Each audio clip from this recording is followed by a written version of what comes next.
The views and opinions expressed by tonight's guest and topic of discussion do not necessarily represent the official policy or position of Spaced Out Radio, Spaced Out Saturdays or Sundays, SOR Media, its hosts, syndicated carriers, or anyone associated with this broadcast. Any rebroadcast, reproduction, or other use of this broadcast or podcast without the express written consent of SOR Media is strictly prohibited. Listener discretion is advised.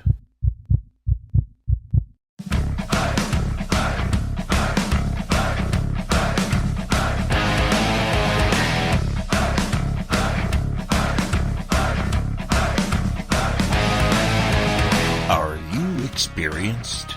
Then come own the night with us.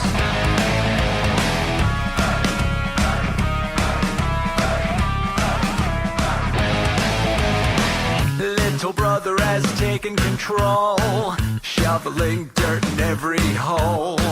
Predators to condemn your soul, watching you and watching me. We're all stationed atop the mountains of British Columbia, live from SOR headquarters. This is Spaced Out Radio with host Dave Scott. We live behind glass curtains and act like nothing's wrong. Soon you will belong. You can follow us on our website, spacedoutradio.com, and on Spaced Out Radio on iTunes. You can follow Dave on Twitter at Spaced Out Radio, and on Instagram at Dave Scott SOR, on Facebook at Spaced Out Radio Show, and on our YouTube channel, Spaced Out Radio. Brother wants to make headlines, be immortalized. Everyone's got an electric eye with the digital spies. They've watched you for so long. I know you're out there somewhere watching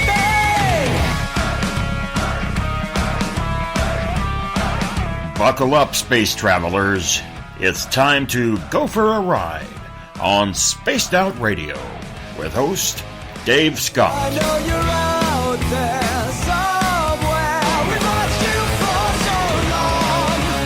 Wait for you to fall.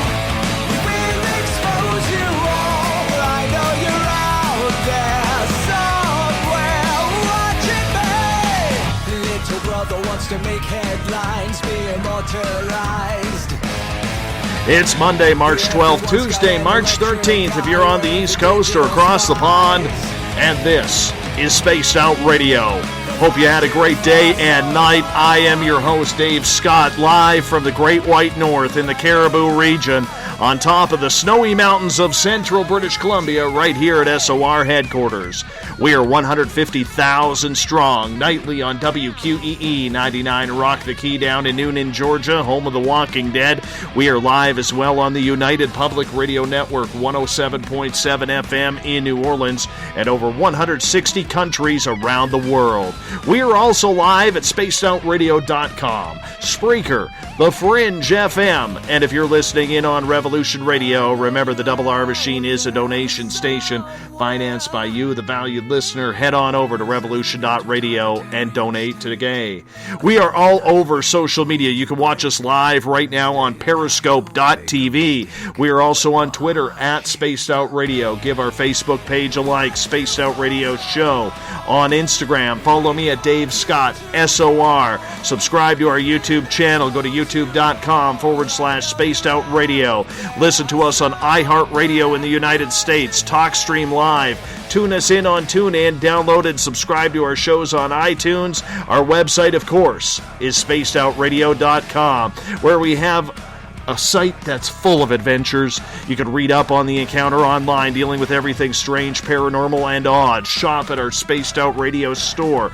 Read up on my latest blog, or check great videos out from Tim Doyle's UFO Seekers, Leslie Mitchell Clark's Contact TV, and so much more. This past Friday, the To the Stars Academy released its third video of an alleged UFO darting across the sea.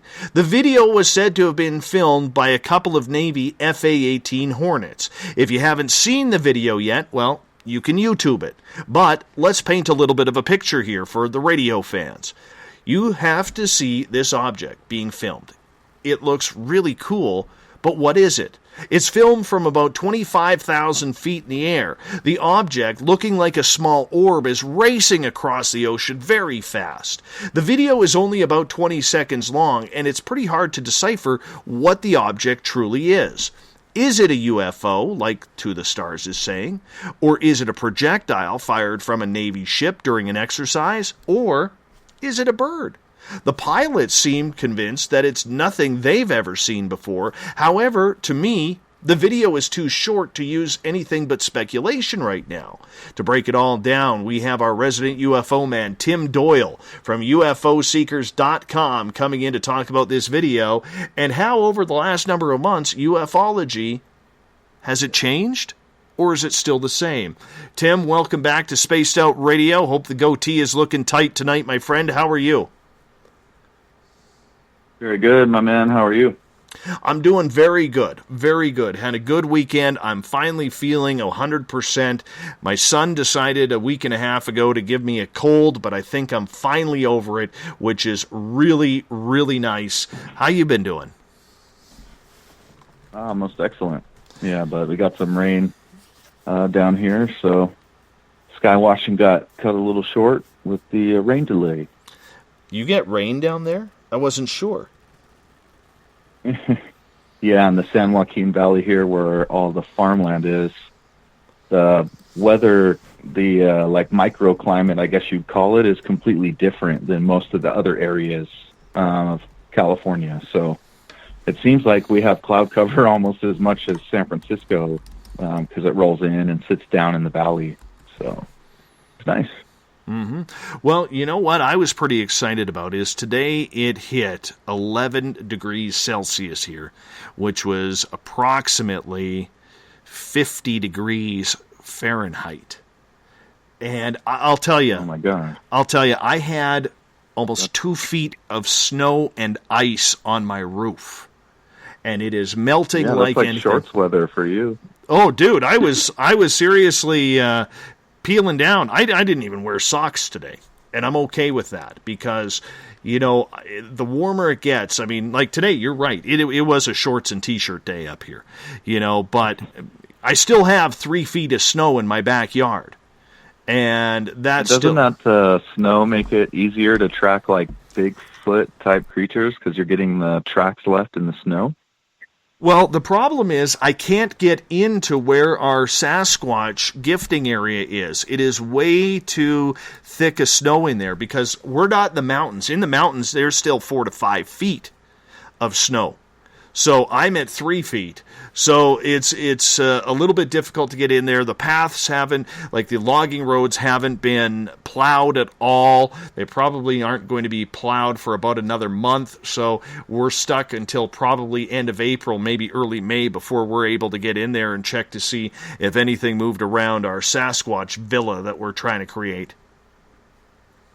Yeah, that's pretty cool. That sounds awesome. It totally does. It totally does. Tim, for people who are listening in for the first time, because I'll be honest with you, in our chat rooms and on Twitter, I'm seeing a lot of new faces excited to hear what you have to say tonight.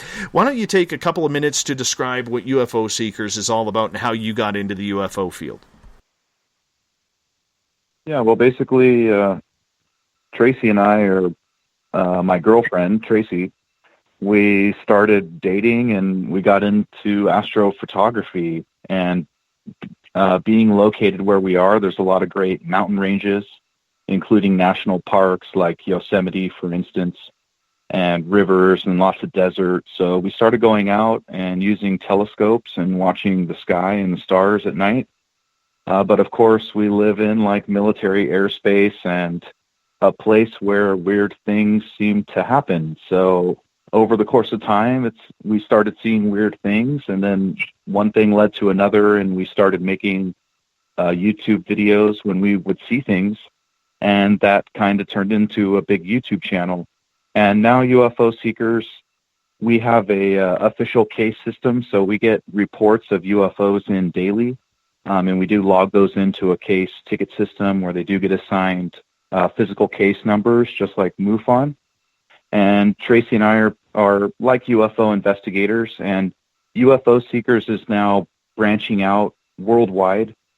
So we are seeking other UFO investigators who want to join us. So UFO Seekers is trying to bring an alternative to MUFON out to the world, and give people a little different experience with their investigations, and give them a chance to get promoted, through YouTube and through other people who we've managed to network with, friends of ours on YouTube, fellow YouTube creators.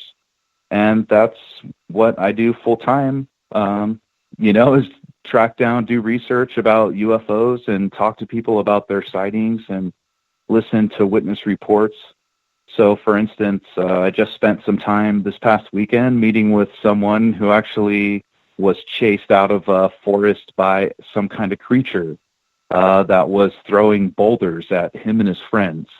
So, we're not just getting the reports in and then doing phone call stuff. So I actually go meet people face to face, just like a MUFON organization would do.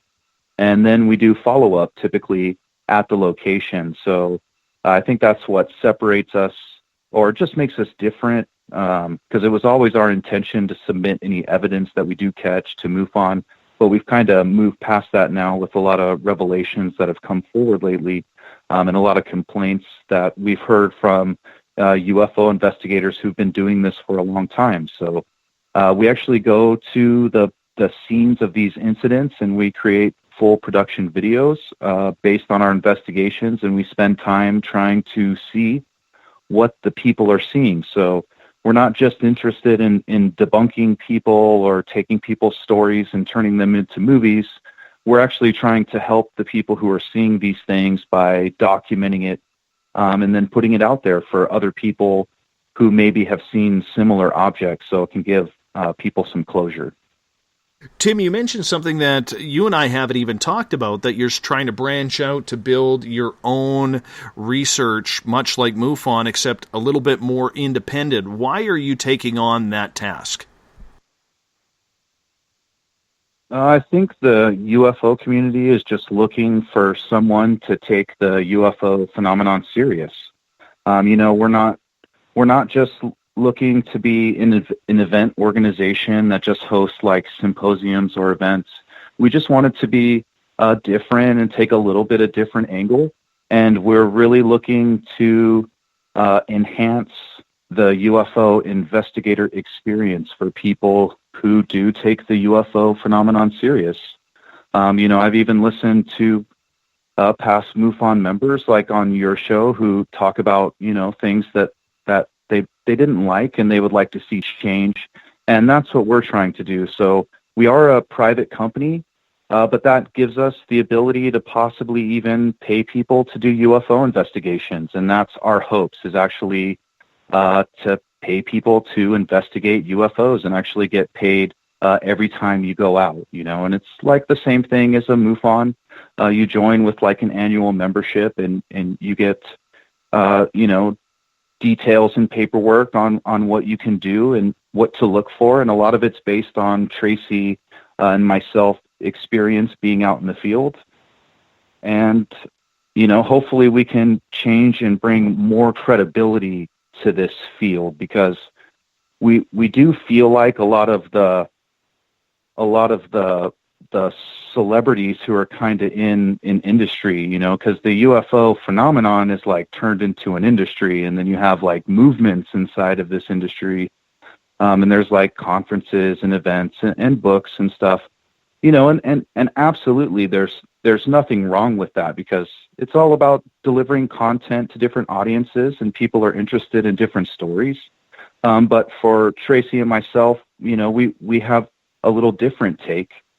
And it was always our hopes to become the MUFON investigators. But after having trouble dealing with like state directors and never getting to talk to anybody at upper levels, or, not even being able to develop a relationship from one organization to another. So I know that UFO Seekers isn't considered, a reputable organization to MUFON, and I know they do tell their members to not, watch our videos like it's the devil incarnate, or, people are going to get converted to something.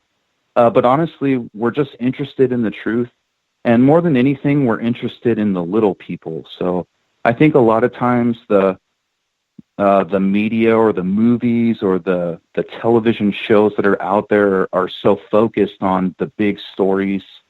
And there's nothing wrong with that, because there's always more details. And like I said, everybody has their own audiences for things, and people are interested in different things. But it's not our intention to be an entertainment company. Our intention is to find the truth about if there's aliens, if people are getting abducted, if things people see are actually from another planet. So I know, for instance, you mentioned that recent third video that came out from To the Stars, and of course we can see a circular object moving just above the ocean. And if people want to see a more close-up of what that object might be, they could check out our YouTube video called 100% Photographic Proof of a UFO. And it's pretty much the same object. It's a circular orb, probably about 10 to 20 feet in diameter, and we caught it in rapid shot photos. And what looks weird in the photos, if you actually get visual light of this object instead of the infrared, and that's why we really do focus on like the visual light to see it how witnesses would see it. It looks like it has mist around it, so what we saw was in the Sierra Nevada mountains, so it's just south of Yosemite National Park, and it's called the Kern River that runs through this area of these mountains. And so we've captured this circular orb coming out of the sky and diving into the canyon at around 5 to 6 p.m., and it's even while there may be some people down in the canyon. And since we caught it in rapid shot photographs, you can see it has this mist, and since there's metadata in the photographs, we can get the speed of the object. And we know it was moving about 400 knots, but it didn't make any sound. So here we have a circular object moving at a very fast speed, but yet making no sound. And we couldn't see it with our eyes alone. It was only captured in the rapid shot photographs. I know this object you couldn't catch in a video.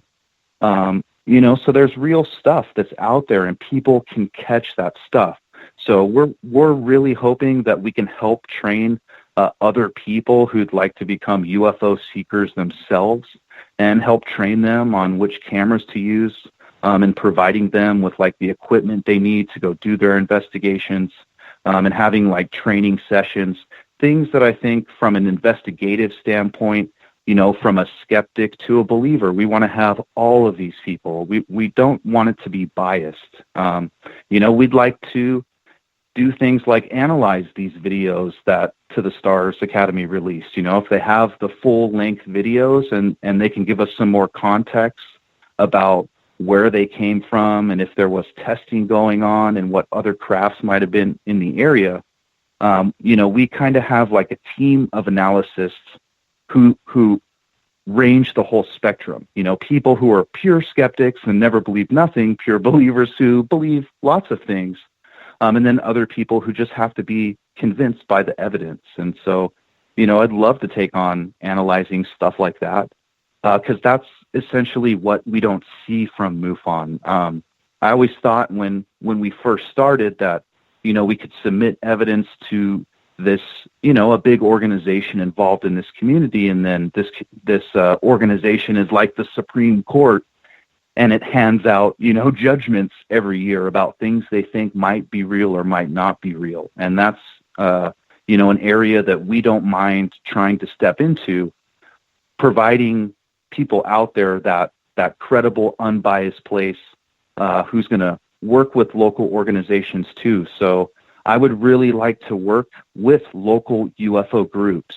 And I think a big problem that a lot of people have had in the past, and even as a Canadian yourself, is the fact that Canada and the public safety officers, peace officers, police officers, are even directed to report UFO sightings to NORAD or to MUFON, which come back to the United States.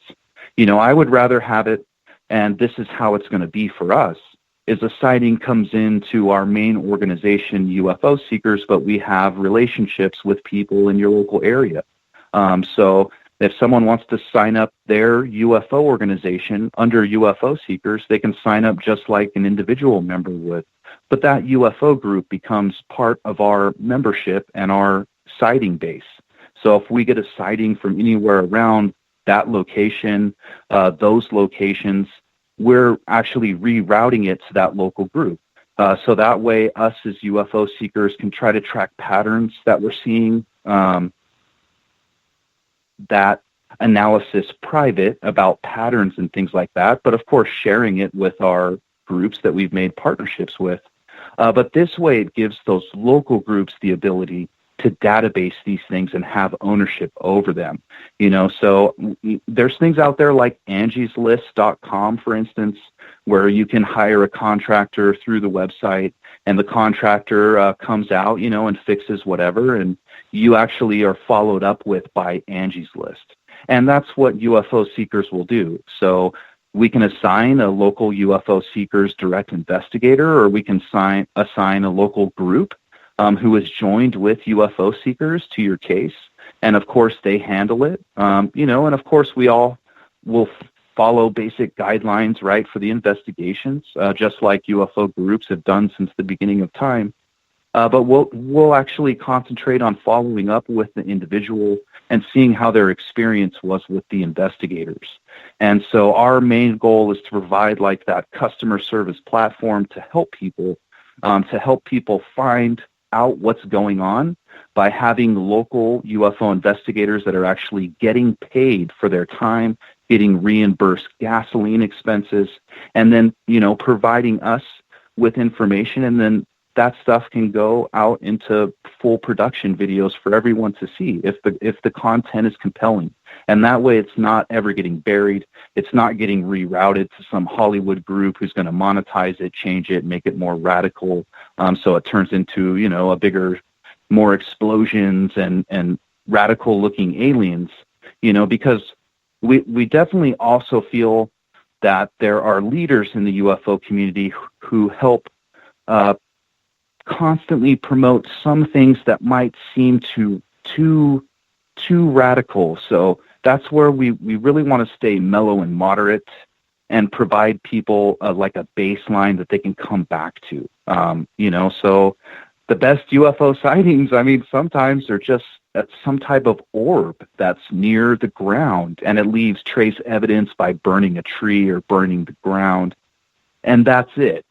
It's not, the Independence Day craft coming out of the sky and blowing up the Empire State Building. And, and so that's what Tracy and I have been working on. I know for a lot of people who are our YouTube fans or subscribers, we haven't been producing too many videos lately, but I think with all of the current revelations and things that are going on with the UFO media, the UFO celebrities, the UFO book writers, the UFO conference holders, and now these UFO organizations, and of course the private military contracts like Bigelow Aerospace subsidiaries, we just felt some kind of need and some urgency to take ourselves to a place to do something good for the UFO community, rather just focusing on, hey, I get a great paycheck for making, these videos, because that's never what it was about.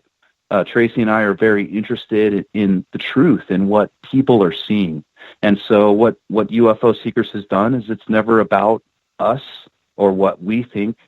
It's about giving the little people who are having these experiences and don't necessarily want to monetize it or become, public faces or figures, and in the same respect don't want us to become the public face or figure of their incident.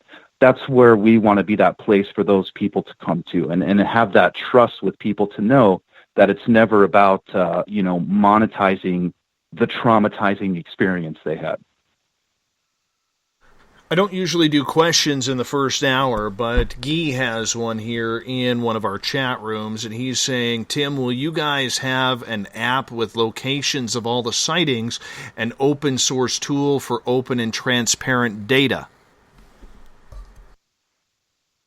if that's what you would consider transparent, but if you're recording a military sighting or a military craft and giving it to a foreign government, I wouldn't say that's transparency, that it's a violation of national security. And so that's why it's our plan to not make these things live. And I definitely want the individual who asked the question to understand that when you have these live databases, it gives you the ability to manipulate the database. So if I started a UFO sighting database and I needed it to go viral, I would just have a robot putting in 100 sightings every day with different names in different places. And I would even have the ability to create UFO hotspots. And so what we're doing as a private company and working with local organizations of people on the ground in your neighborhood and who pay taxes in your neighborhood, send kids to school in your neighborhood, the sightings are getting routed to those local people and following up on it. And the whole purpose of the UFO sighting database shouldn't be a content spreading medium for people who want to monetize these things through websites or blog posts or YouTube videos. You know, those sightings are extremely valuable to the person who experienced the incident. And to know, you know, I think a lot of them don't understand that once they submit these pictures and videos to Joe Schmo UFO organization, and if it's the biggest one, I mean, you lose copyright to the material. They can monetize the material however they want. They immediately distribute it to everyone for free so they can begin monetizing it in their own way, even though you might not agree with their opinions on these topics, and they may even bash you. So it's our goal to take in those sightings, to do an analysis, to come up with patterns, and then release the patterns after the times have progressed and gone by. And that makes sure that we're not having anybody who can manipulate the system in real time, create fake UFO hotspots using these kinds of databases. The information's going to the local group or the local investigator. It's actually getting investigated by somebody, followed up on. Then UFO Seekers is following up with the person who witnessed it to make sure their experience was okay. And that way we can talk with the group or the investigator that went and make any changes we need to make sure we're delivering that proper customer service, and more importantly, a follow-up to find answers. And a good example of you know, our unbias is Tracy and I have, you know, a lot of people don't know, but after one of our videos, we were contacted by one of the military branches, personally, by someone who works in a public affairs division. And, you know, they talked to us about one of the videos we made, right? Because we push the barriers, right, of getting close to military bases or maybe showing some photos or videos. Of course, we never do anything beyond the military's own social media policies. But we managed to secure Navy credentials to get onto a naval weapons station. And so Tracy and I are going on March 23rd to an actual military installation. We can only take cameras. We can't take video cameras.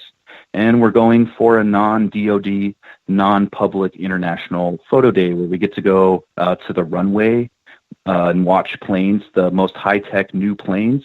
And this is actually the military installation where David Fravor, from that famous 2004, they call it the USS Nimitz UFO sighting, but a lot of people don't know that they weren't stationed on the aircraft carrier that day.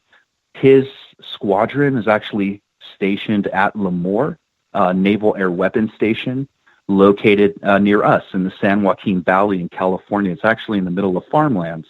And that's where a lot of these pilots are actually stationed. And when the aircraft carrier is back into port, this is actually the place they go, and then they fly training missions, you know, because they have like their plane or whatever, right? And it's got like spray painted on there with their name. But that's actually where he flew out from. And so that will be the place where we're going, you know, and to show people what really goes on in the military base. And the individual we talked to was adamant about certain places not having, radical things. So I think we were finally given that credibility as someone covering this, like aviation, UFO sightings. We've finally been granted that credibility from a military branch and given, those credentials and that respect to come on and take pictures of these things, talk to pilots, interview pilots if we get the chance, and of course tour the installation to see what's going on, because we're interested if there's any alien UFOs. I mean, that's what we are interested in. And so, that just kind of shows our unbiasedness where, we may, you could kind of get the feeling sometimes, hey, maybe this person, stands against the military, and it's every guy who's in the military. And it's not like that. If we ever have a disagreement with any of these branches or divisions of the federal government, it's always with, individuals who are in leadership positions. And so we always need to keep in mind that there's real people with real families who sacrifice everything to participate in, protecting our freedom and in these military branches. So this gives us the opportunity to help humanize those individuals. But of course, we're interested in seeing if there's any hidden alien UFOs, because in that area specifically, we always got weird reports of strange noises. And so that's, we had actually gone there one time in the past, and we did see an F-35 create a strange noise, and we did catch the audio noise. It did get run in a UK website and media source. But I think that that's an example of the steps that we're taking, so that if someone wants to join our organization, we're offering you the chance to do things like this and get media credentials. If you live in Las Vegas and you want to become a UFO seeker, we're offering you the ability to get those media credentials at a place like Nellis Air Force Base. If you want to go on there, practice photography, and it creates great content for us, of course, to share on social media and to make videos. And we'll actually pay you to go do that. And that's what we're looking at doing, is completely changing the face of the UFO community by paying people to do UFO investigations. And that's basically our tagline. Do you want to get paid to investigate UFOs? And I think that's what you'll be seeing from us this summer, as we're still working on a lot of the back-end processes and, of course, the structure of the company and how the memberships will work, and, of course, the costs and the prices. But making it so, the membership themselves is basically crowdfunding each other, but through a private company. And that way everyone is getting paid to do their investigations. It's not just this volunteer work that's being put in to make other people rich and take salaries. It's actually money that's going back to you. And it even gives these individual UFO organizations in a local community the opportunity to monopolize or to better utilize the system to actually make money investigating UFOs. And so that way, if there's a large UFO organization in a specific region, by becoming a member of the UFO Seekers organization, they still keep their name. That's what they use. But of course, when they show up with a witness, they have a badge and they have a shirt that they wear for UFO Seekers as an investigator, clearly identifying themselves. They get a shirt and a hat and a badge that identifies them. But it gives them the opportunity to bring in more membership to make more money when they're investigating the UFOs and providing these detailed reports about the incidents and even photographs and media.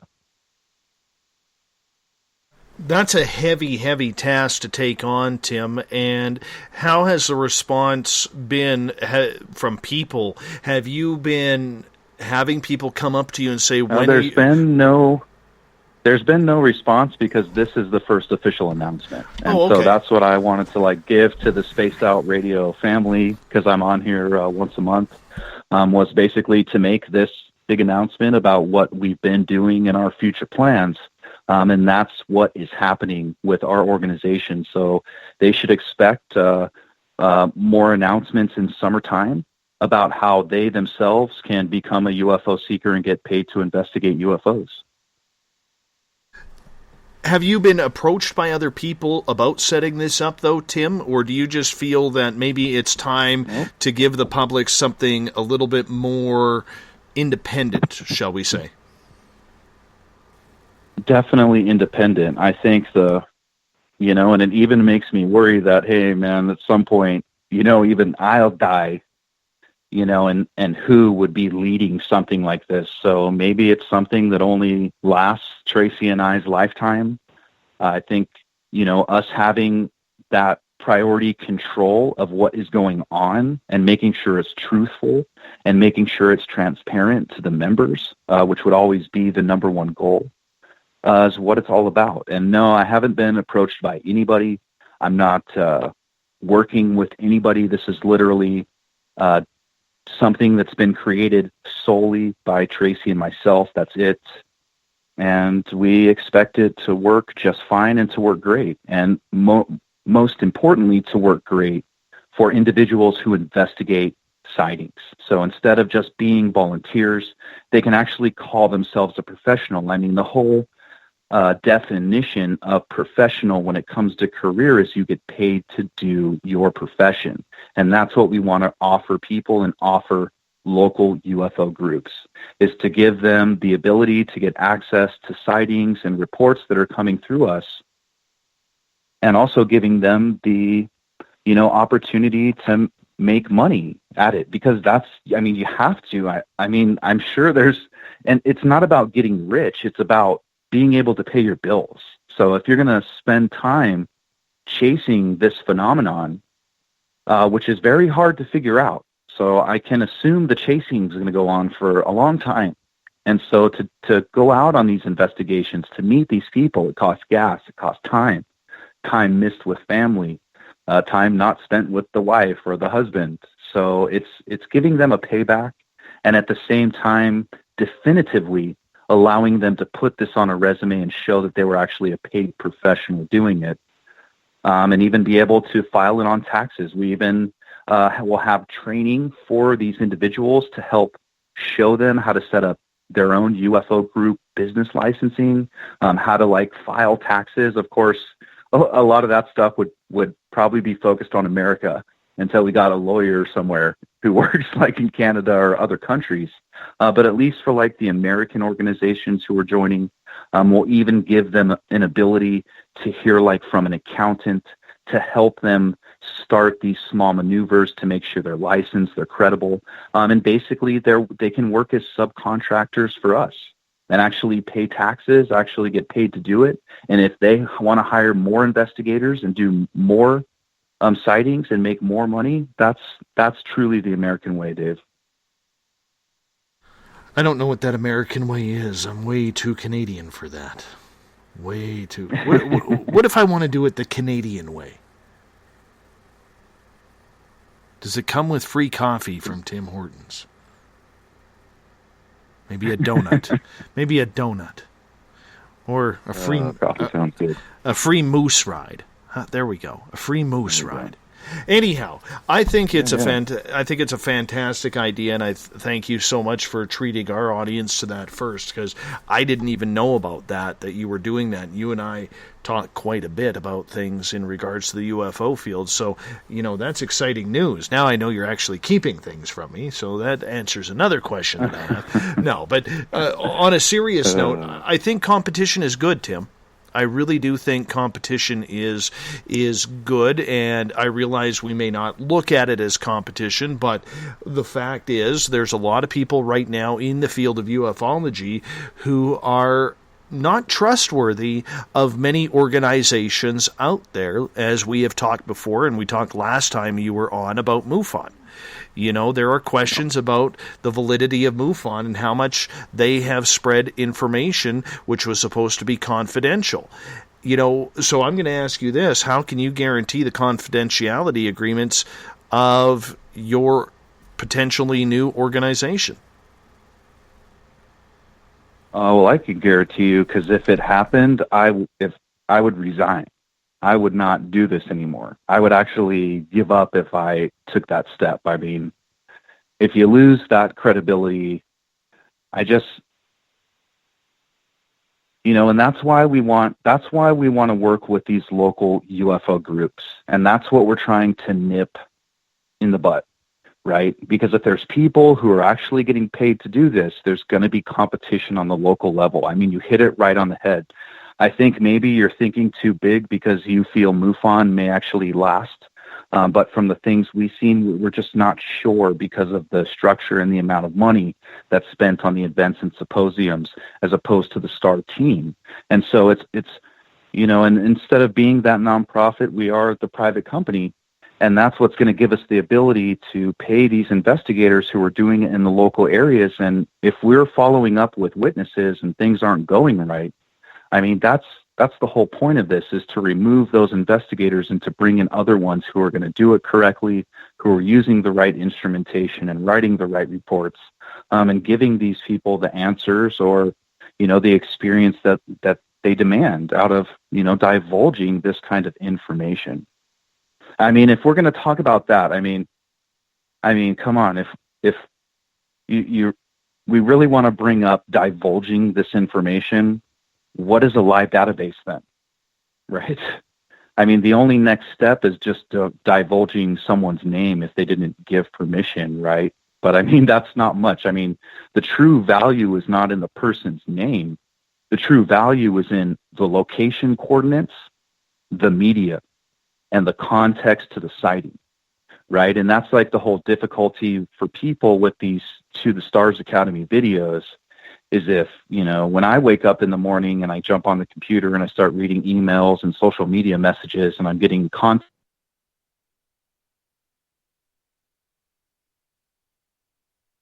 Well, our Skype just hung up on both of them. So let's try and get them back here. That was weird. Skype just caught out on me. I'm blaming Skype on this one. Hey there. Hey, how you doing? Sorry, Skype cut out here. Good. Yeah. And so that's ahead. what we're trying to make sure that competition level on the local level, is what is ensuring that. But just having like a live database of this information on the internet is just giving it away to everybody and anybody. And especially if it's foreign military. And unfortunately, some of these UFO sightings are military incidents or military crafts. We're trying to give Canada, Mexico, Uruguay, Africa, Australia, all these people the ability to keep those things under the cuff and more private with their local organizations instead of just putting it into a database for the whole world to monetize. Mm-hmm. So the people that you have talked to privately about this, have you bounced it off a lot of people, Tim, about doing this, or is this just something I have never talked to anybody about it. Tracy is the only person I've talked to about it. So I think definitely after the revelations that have come out from the recent incidents with this advanced aerial threat identification program and Robert Bigelow's aerospace subsidiaries, we really went introvert and we don't tell anybody anything anymore. So we really keep our plans and what we're doing, where we're going, private. We used to post all the time, hey, we're out here sky watching, they're sky watching. We don't really do that as much anymore. And if we do, it's inside of our Patreon account, and inside of our Patreon account, that's where people can do like live sky watching with us and live chats and things like that. But as far as like out in the public eye, I just don't know who to trust these days, period. So, we're really like introverted. Well, let me ask you this way then, Tim. The people whom you contact you, reaching out for information, maybe they've had a sighting or an experience that they want to talk about, or maybe they just want to ask you a question, which I know you get a lot of emails every day in regards to this. Do you find, Tim, that a lot of people are asking out there, who do we trust? Where can we go to get our information out there to people to investigate besides yourself? Because right now, with this entire field changing since the New York Times article came out back on December 16th, there is a real uproar in the entire UFO community where people are throwing daggers at absolutely everyone out there. MUFON, I've seen their state representatives throwing daggers. I've seen Two of the Stars throwing daggers and other radio hosts. I've seen, other people, including on this show. We have discussed it numerous times where we're like, who do you trust now? Are you getting a lot of that from the public that follows you? Oh my gosh, it's like unbelievable, and maybe that's I think I try to have some pride in trying to keep a pulse on like the community and these people who are reporting these things. And from reading the pulse, I think that this structure and the way that this would work can really help eliminate a lot of these problems. And especially if it's not just us sending, our own members out there, it's got to be a joint operation with local people who are, have the entrepreneurial spirit themselves, and are very passionate and want to be able to come out of college as a scientist and actually create a legitimate UFO company somewhere where they can not only investigate UFO sightings, they can get paid for it, they can provide content in media that can get exposed through media channels, and then also, they can get the credibility that they deserve, that payback in the time that they're spending, so that's what we want. We want, those scientists and those college educated people and high school diploma people or people who've never graduated high school, but people who are simply passionate about finding the truth, wanting to take it serious, because of course there's things out there that people see and experience, undoubtedly. I know that I've never said that aliens exist. It doesn't mean I don't think aliens don't exist out in the universe. I don't know myself, and that's why, and Tracy is the same way. We don't know what's out there, and that's why we were doing this. We never thought in a million years there may be people who were doing the same thing, who were interested in figuring out what was there so that they could give it to a military contractor to make a military weapon that kills people.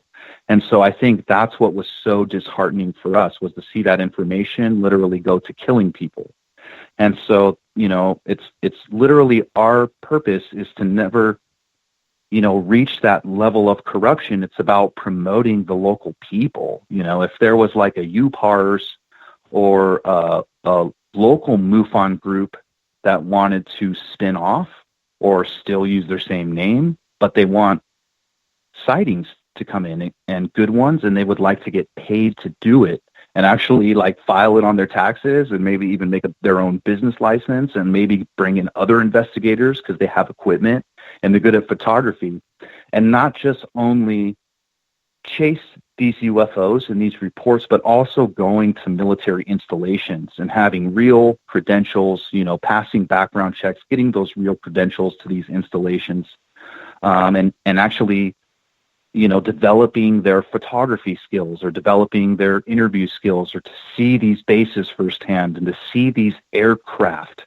firsthand, the technology they use, especially the rear of the F-35 and the F-22, to learn about those afterburners and the I believe it's called like the vortex that they use, that one of them uses to turn extremely fast, right?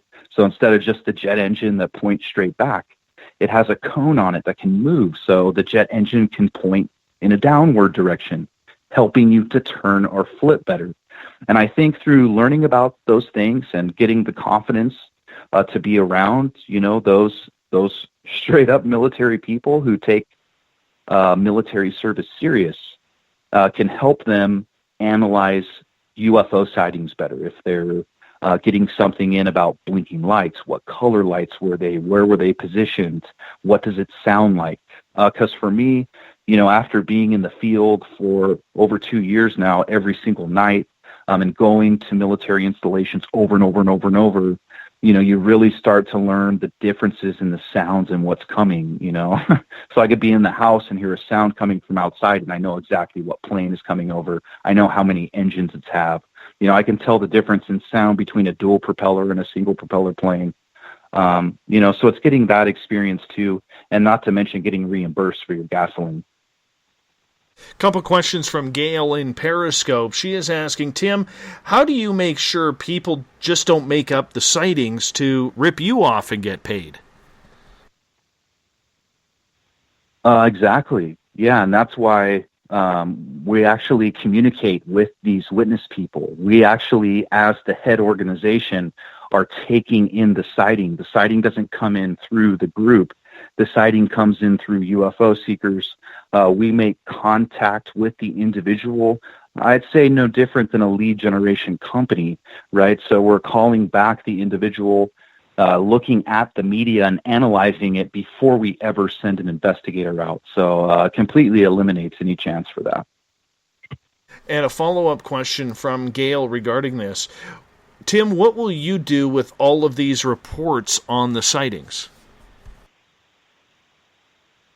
We're just looking for patterns, and honestly, nothing. So if anything, we'll dedicate a web page to the media and the analysis. If it's okay by the witness for it to be made public, but of course the media has a copyright on it through our web page, but it's the local group who is getting the information, or the local investigator who is building those databases for local people to have access to. And the great thing is our organization is essentially the backup. So if we have someone who goes rogue, if we have someone who leaks information, if we have someone who deletes these things, we always have it backed up. How are you going to screen these people who may want to join this organization to make sure they are legit? Because, there are so many different organizations, and I take the Taps family in this, where they have organizations spread out literally all over North America and the world, yet they do have a minor code of conduct, but it may not be the way that team investigates. How do you get everybody to investigate along the same route, Tim? Yeah, well, the difference is this isn't like a nonprofit, and this isn't some hobby organization or association. So this is actually a private company. It's something where you would be getting 1099. So you would actually be paying proper taxes and things like that because you're making an income. So you actually have to follow just regular code of conduct for our company, or you're just not going to be a contractor anymore. And that's why it's still everything's primarily routed through our head organization. Luckily for myself, I worked for a 125-year-old corporation here in the United States, and I took extensive management training and even training for hiring individuals, and I've been through the experience a lot. So all of those things will actually be routed through the head. Nothing will be left to other individuals and other places. That's just when it finally makes it out in the end of the process. So the beginning of the process is always starting with us, allowing our company to do the screening of the individuals. I mean, people work at home these days, so it's not beyond our comprehension to find good people. And the great thing is with our follow-up, how we're going to follow up with the people who reported the sighting allows us the opportunity to not be dissuaded by the investigator. So we're actually talking, with the person who reported it, to give us a real take on their experience with the investigator. And that allows us the ability, to just stop, our relationship with a certain investigator and try to find someone who will meet that person's expectations more. I mean, I wouldn't doubt that there's certain people who might not be happy until a third investigator comes out. So,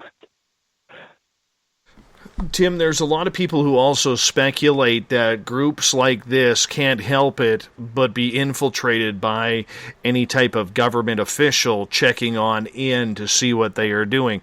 Many people have felt that way about MUFON, NIDS, and any other group. New Fork, doesn't matter what the group is, there's all these concerns.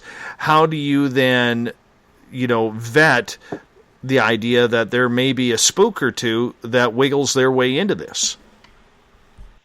Yeah, exactly. And that's a good question. I think the great thing about us being that private business, though, is, having in our,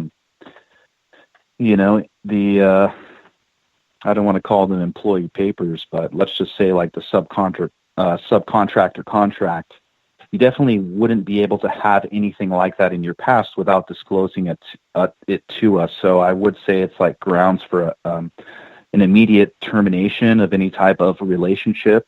And in fact, we plan on having a bonus payout incentive for anyone who outs an individual who is doing such activity. So I think having like a $500 or $1,000 reward, like a $5,000 reward for someone who outs an individual who is acting, and with those kinds of intentions would be, a great reward and help bring those spooks out. We have about 30 seconds here before we got to go to our final break, or our first break. Oh my goodness, I'm already saying final. First break of the night here, Tim.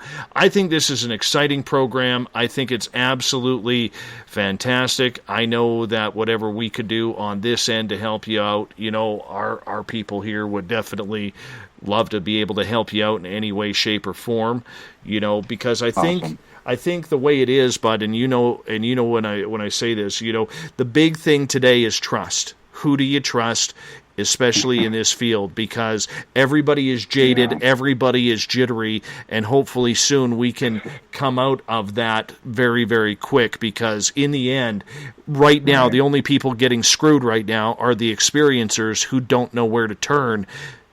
So. We can talk about that. Hey, bro, it's like this. If you were going to have someone work on your car, do you want to pay someone to do it, or do you want someone to do it for free? Like, which service do you think is going to be better? So, Exactly.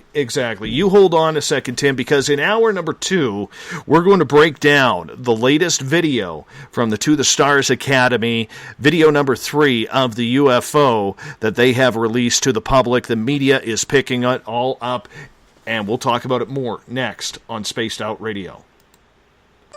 Find your escape where time has no limits. It's about living today and cherishing the heritage of yesterday. A spirit of adventure for what is new, with the nostalgia of the past. Your timepiece is a reflection of who you are. Life surrounded by beauty from the world around us to the soul within. EscapeWatches.com. There is no time like the present to enjoy your escape. Use promo code SMF2017 for your 20% discount today. Lori and Fenton here, SOR listeners. Join me at UFOCon 2018 in South San Francisco, California, March 23rd through 25th, where 14 presenters discuss all things disclosure, UFOs, and aliens. Stephen Bassett, Grant Cameron, and Melinda Leslie address disclosure. Preston Dennett will present Inside UFOs. Your Dave Scott and Lynn Buchanan tell of amazing alien contact. Get tickets at caufocon.com. The freedom to post what you want, when you want. That's the social media freedom you need. Social Media Freedom is the free app in your app store. No need to worry about going to jail or being shadow banned any longer. It's the freedom to say what you feel. The freedom to know Big Brother isn't watching. It's the way social media is supposed to be. Social Media Freedom. It's time to set yourself free. Download from your app store today. Coming September 28th to the 30th, it's our first annual Caribou Paracon, put on by Spaced Out Radio and the Canadian Society of Questers. 3 days of paranormal, supernatural, and spiritual knowledge in the beautiful 108 Mile Ranch, British Columbia. Tickets are $150 Canadian for the event, being held at the Spruce Hills Resort and Spa. Come watch our featured speaker, Grant Cameron, along with Lori and Fenton, David Weatherly, Ross Allison, and more. The Caribou Paracon, celebrating everything paranormal. Hey Space Travelers, it's Joe Roop, your host of Spaced Out Saturdays. Come join me as we explore the realms of the paranormal, the esoteric, and everything in between every Saturday night at 9 p.m. Pacific, midnight Eastern. You know the truth is out there. Don't get caught sleepwalking. Come join Spaced Out Saturdays. That's every Saturday night, 9 p.m. Pacific, midnight Eastern, right here on SpacedOutRadio.com. Psychic Sundays, spiritual communication, ET contact, Sasquatch in your backyard. We will have it all on Cosmic Passport with me, Elizabeth Anglin. Each Sunday, starting at 9 p.m. Pacific, midnight Eastern, at spacedoutradio.com, I will take you on a journey of enlightenment. The goal is learning from the soul on out. We'd love it if you joined our experience, Cosmic Passport, heard Sundays at spacedoutradio.com. 365 days a year, we're in the field, investigating UFO sightings, talking to alien abductees, and visiting secret military locations like Area 51. We're UFO Seekers, official partner of Spaced Out Radio. Follow our daily search for the truth at ufoseekers.com or like us on social media. Catch us on Spaced Out Radio every third Monday of the month as we discuss Area 51, UFOs, and more. And also, don't forget to subscribe to us on YouTube.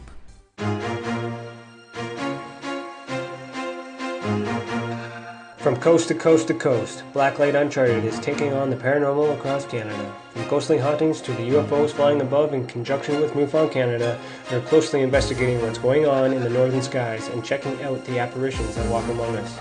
Check out our videos right here at spacedoutradio.com. We want to know your thoughts, we want to hear your experiences, and we want you to share your stories. The answers are out there, and we intend to find them. It's paranormal news at its finest. Welcome to The Encounter.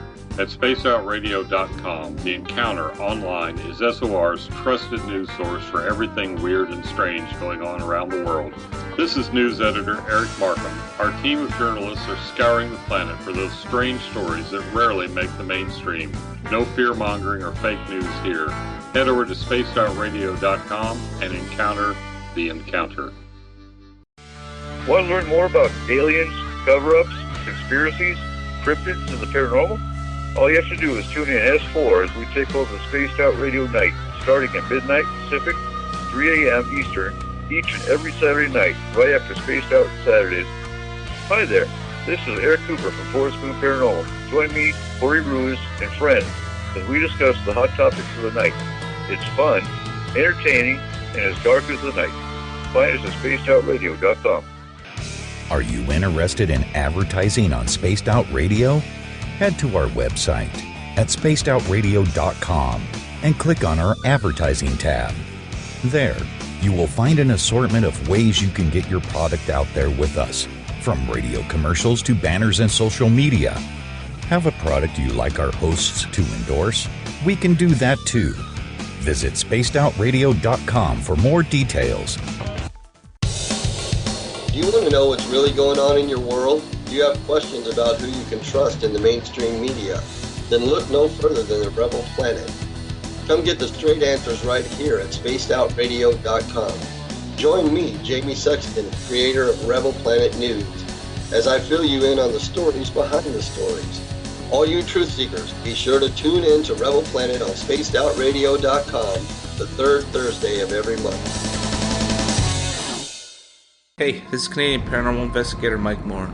The third Wednesday of every month, I'll be teaming up with Dave Scott to bring you Ghosts of the Great White North. Each month, we will bring on guests from across Canada to discuss their ghostly encounters.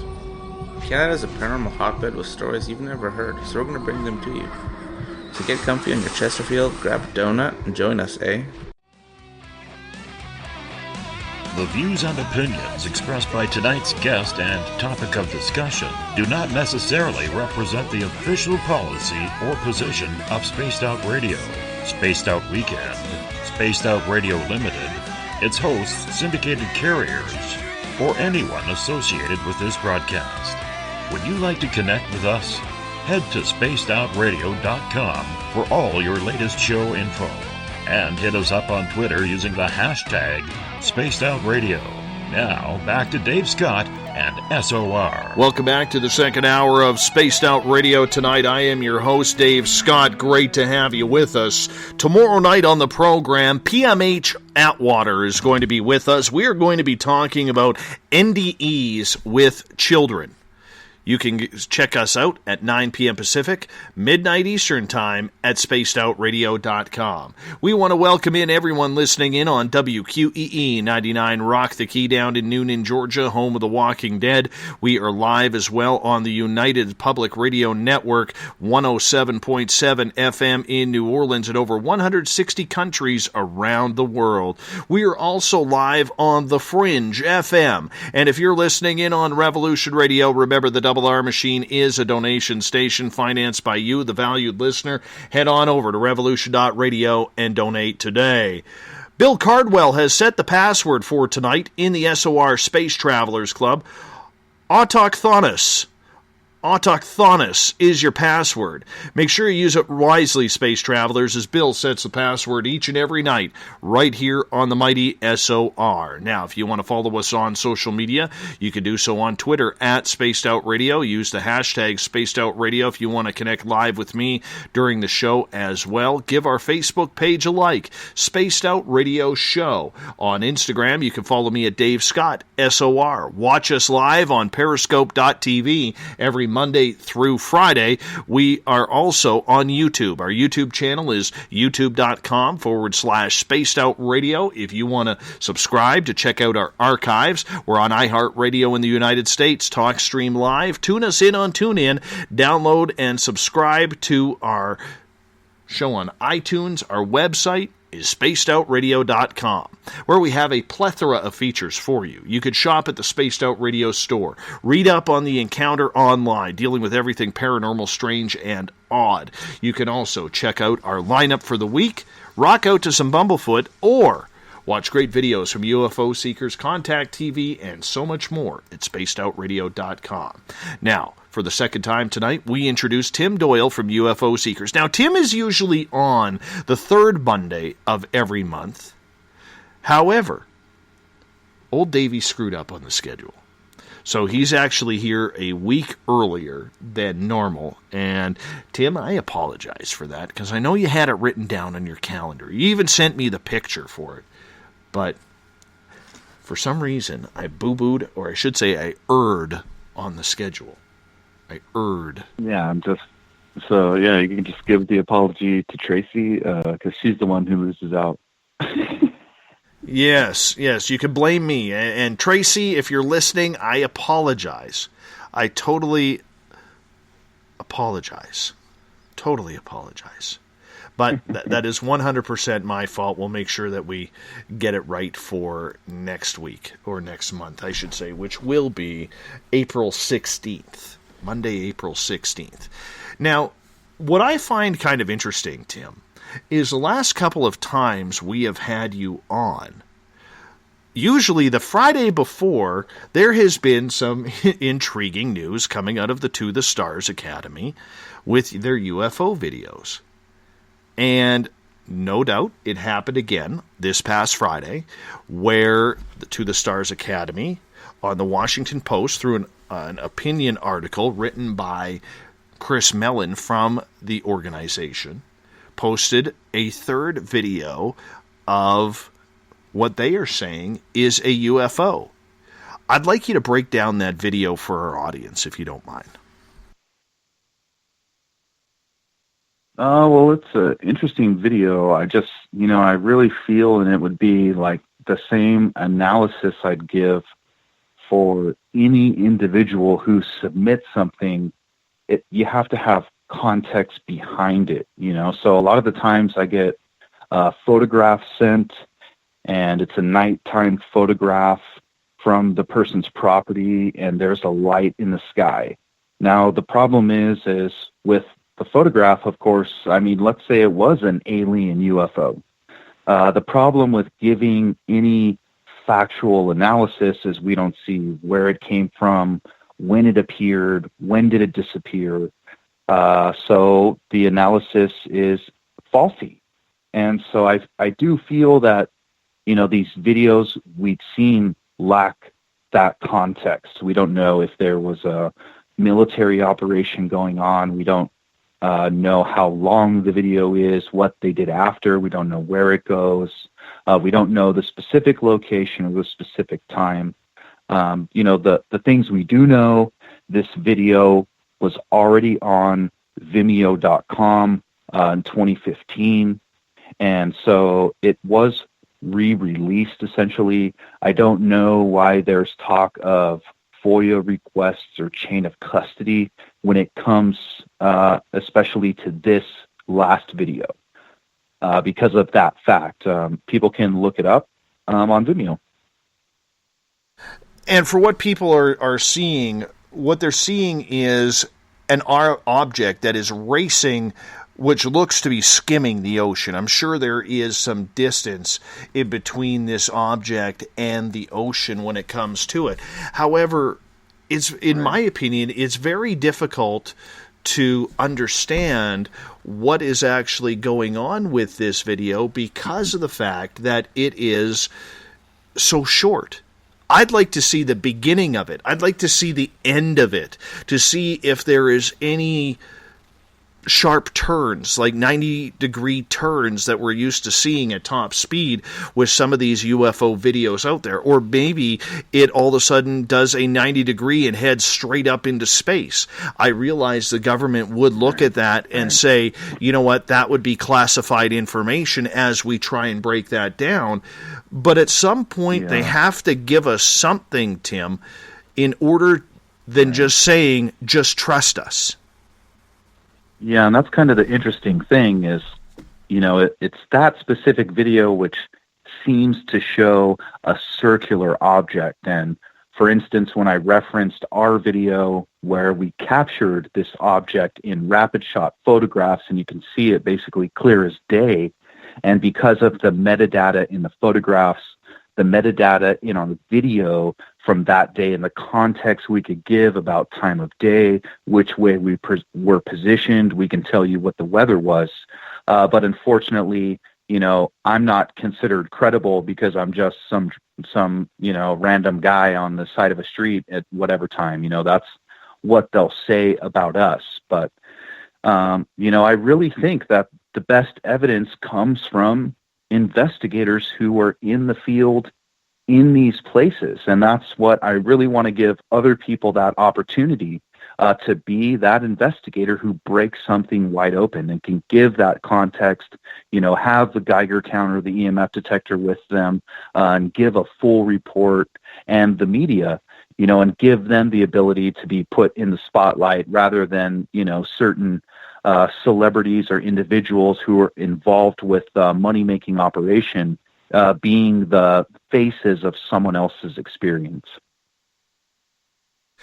The one thing I did notice about this latest video as people started to see it over the weekend was the reaction from the public. When the first video came out, there was a lot of excitement built around To the Stars. You heard a lot of people say, they are doing it, here we go. They're fulfilling the promises that they were coming through with.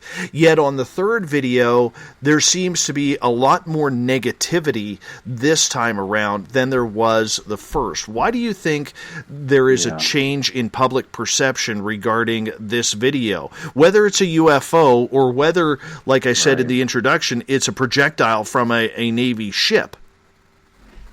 Yeah. You know, I think for, you know, the individuals who have been researching this phenomenon or who are involved with the UFO news cycle and how claims come and claims may go, we were very more suspicious. So, for instance, any of my fans who were keeping up with us, they would have known right off the bat to be suspicious. And especially when, you know, the most famous celebrities in this community, 2 weeks before the stock IPO investment ended with the To the Stars stock offering. You know, that first article came out 2 weeks before the stock investment closed, and that's when they made the claims about the alien metals, and they have, you know, that chain of custody. And of course, this isn't my opinion. This isn't speculation. I'm just relaying facts. So it's not meant for anyone to take it personally, just my, you know, recounting of the facts that happened. And so basically the New York Times released an article and said that there was this breakthrough, and the Department of Defense had authorized basically alien UFO videos to be released showing what would be disclosure of aliens to the people. And also there was alien metal alloys that someone had in their possession. And so you had the disclosure movement, which does exist inside the UFO community. And I do consider that, it's kind of like a political movement in some sense, because it has a mission and a goal, and there are people joined together towards that mission and goal, even to the point of networking with politicians. As anyone can read on Stephen Bassett's website about Paradigm Research, they had actually picked Secretary Hillary Clinton in 2014 to be the person who would head disclosure, and it's ironic that she worked with John Podesta, and he was connected to Tom DeLonge. So I think the presidential election really messed it up for them and would have given them a little more ability to insinuate more without having anything verified. So the way that the politics kind of changed on them, so as we moved into the next year, the following year after the stock investment ended, of course, that's when Mr. Elizondo appeared at the UFO Congress, and in a pre-recorded announcement, because he didn't attend live, that's when he finally broke the news that no one had these metals. He hadn't seen them himself. They might be some other type of mega material or something, mini material that may have been recovered, but he had never seen anything like that while in the program. And so, of course, the alien metal alloy thing was just a lie and was completely made up. The next thing that fell to the wayside, of course, was the chain of custody claims, and that these 3 videos were actually released with authorization by the Department of Defense. And when Wired did an investigation, and it was done by Sarah Scales at Wired, who actually contacted UFO Seekers as she was preparing that article. So I did actually have advanced knowledge that article would come out in some time, because I personally was asked, although I didn't contribute to it because I didn't want it to have anything negative attached that would come back to me. So I just allowed, the regular mainstream media to cover that. And of course, Wired was interested in seeing these legitimate chain of custody papers. And especially when the To the Stars Academy is a traded company. So it does have to abide by like government regulations. And a lot of that has to do with claims being made by CEOs or employees that might not be truthful. And it does impact stock investment in the price of share values, because share values are based on people's imagination and where this company may be in the future. So Wired was very concerned with the chain of custody. Of course, To the Stars Academy only provided a main application, and it wasn't a normal FOIA request or chain of custody process. I believe what he went through was called the 1019, and this was someone working inside of a department who probably had like knowledge of a relevant document or paper that's has to do with their division, and they know about it. And so basically they start filing a request to have a piece of media released to the public, and it has to go through, I don't want to say declassification, but it gets prepared and then properly released to the public. And that's where you get stamps and watermark markings that are at the beginning of the videos and at the end of the videos, which runs us into another problem that has occurred with these 3 videos. You don't see the U.S. government stamp or watermark at the beginning or at the end. And if you go out on the internet and you want to watch any military test video, or any video that is produced by taxpayer money from the federal government, it does have those markings at the beginning and says that it has been approved for public release, and even tells you where it came from. So it does bring up an additional question to make one wonder if there is different parts of this video and they've clipped out those off. But from Wired's investigation and from what everyone has seen, and even through the FOIA requests, which aren't coming back with anything, so we can't even really verify the specific names of these programs or the contractors or the bidding process or where the money was going or what Elizondo was doing. Of course, we have none of that.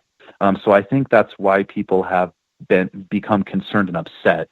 Not to mention, too, To the Stars got over 2,000 investors and did raise over $2.5 million.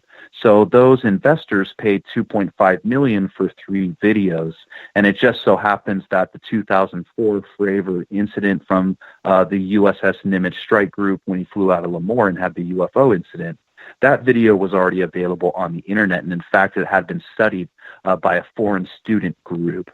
And now we come to this 2015 video. The latest video that's been released happened off the coast of Florida somewhere. Of course, it's in question.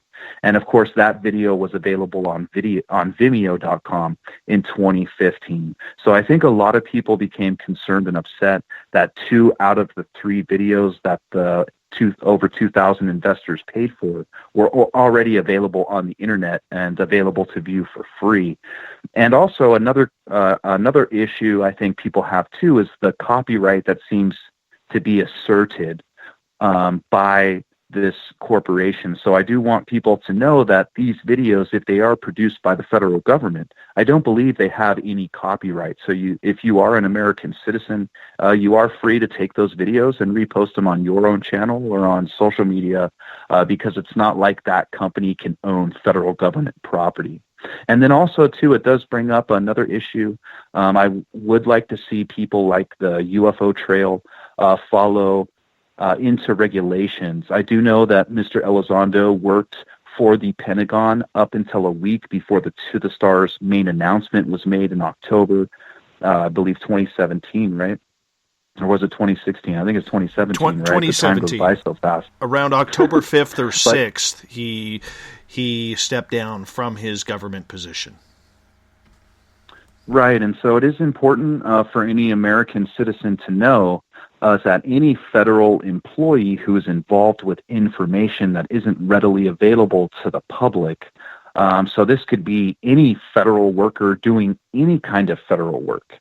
If they have any type of private interests or friends or someone they know, they're not allowed to take specific information related to their specialty and give it to a private entity or to a private interest who's also involved in that same kind of expertise, and then also flipping it and using it as a way to generate revenue.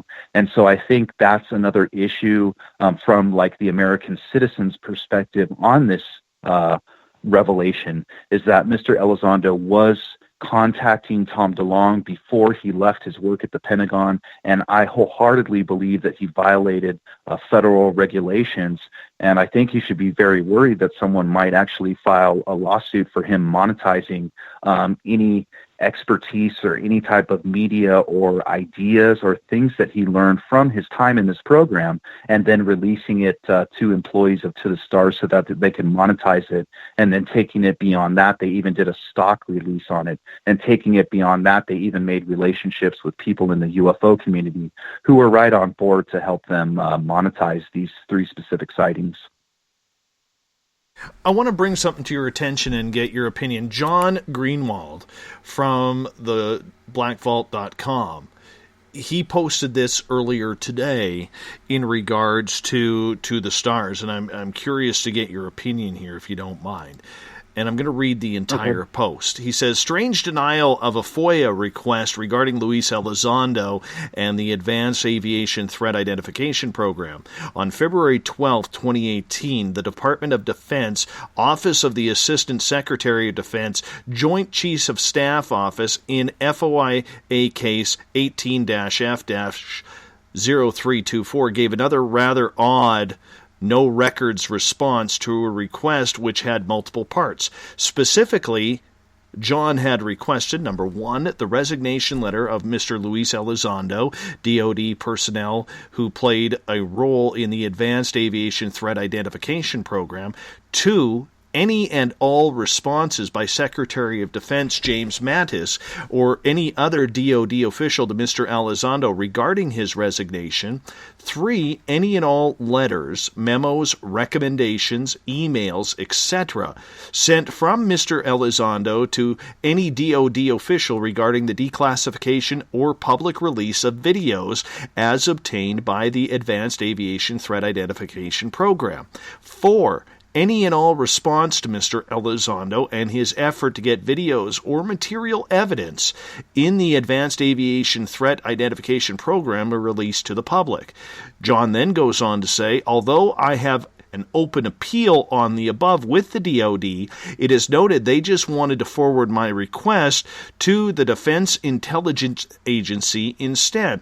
However, due to the fact that Mr. Elizondo stated clearly he worked within OSD, not DIA, and the New York Times, among many other news outlets, cited Mr. Elizondo's resignation letter to Secretary of Defense James Mattis, at least that portion of my request would be at the office that just gave the no records response. Something does not seem right, and I will post the results of the appeal when they become available. I am not trying to insinuate either side is lying, but to be honest, I think the only conclusion we can draw is one side definitely is. Which one? I will let you all decide, but something is certainly fishy.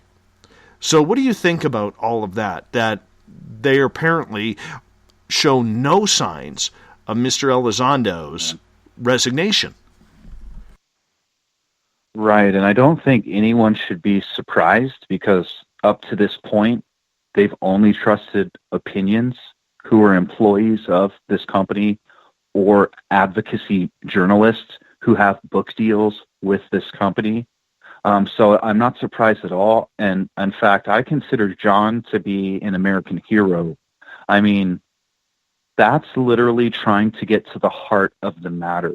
And the problem is there's individuals out there monetizing claims in the media, and they have such high contacts with high-level media. I mean, even Fox News, they're managing to get on. Of course, Fox News never mentions that it has anything to do with Tom DeLonge. It never mentions anything about stock investment in the company. It never mentions anything about a stock IPO investment. They've even stopped mentioning the alien metals because, of course, when Tucker Carlson first had Leslie Keane on, he led in the segment by saying that they were hiding alien metals that were supposedly from an alien craft, and we've seen that go by the wayside. So I applaud John, and in fact, I do help also to promote the Black Vault because that is truth and transparency, and that's why people in this community or interested in this phenomenon or subject should always have a red flag for anybody connected to the military, to the CIA, the DIA, the DOD, the NSA, the FBI, the DOJ, the DEA. I mean, how should I keep going? And so people should be wary of these government insiders who are looking to kind of like hijack opinion, you know? It almost feels like that, right? And I think for a lot of us too, to take it to another step is high-level organizations in the UFO community don't even provide analysis of these videos. I mean, I would bet my right arm that MUFON already has these employees of this company signed up for symposiums and events. Local events, local symposiums, national events, national symposiums. They're not interested in providing any analysis. They're not interested in helping the public figure out what's going on. They aren't interested in doing any background information about any of these individuals. They're definitely not interested in verifying any of the background or claims made about these individuals. I mean, I think that's one of the great things about the Bob Lazar story is that there was certain holes about his MIT background, but then it comes up that he worked at White Sands. So it makes it difficult to, kind of disagree with some of the things that he said and gives it some validity. So I think a lot of us who are very interested in researching this phenomenon and who take it seriously and passionately, we're looking for this investigative journalism to come out of the UFO celebrities who work in this industry, the main people on top. But unfortunately, I think the individuals involved in operating this company had such deep ties to all of these celebrities out in the UFO community that they basically hijacked all of their opinions. And so anyone who is asking questions is basically an outsider, you know? So there's this real groupthink cult mentality in the UFO community where certain individuals are made leaders and no attacking is allowed. And anyone who kind of deviates from that path, you know, is ultimately set up for destruction. But I'll tell you, Dave, that's been like the story of my life, bro, is that unfortunately I've always been that investigative journalist type. I was like the kid in high school who would ask the tough questions like a journalist. And, you know, like John Stossel, I get, you know, beat up for just simply wanting to find out the truth. And so I'm more than willing to take any of the heat from these people. You know, our UFO seekers, you know, we're basically blackballed. But that's okay because that's how we remain unbiased.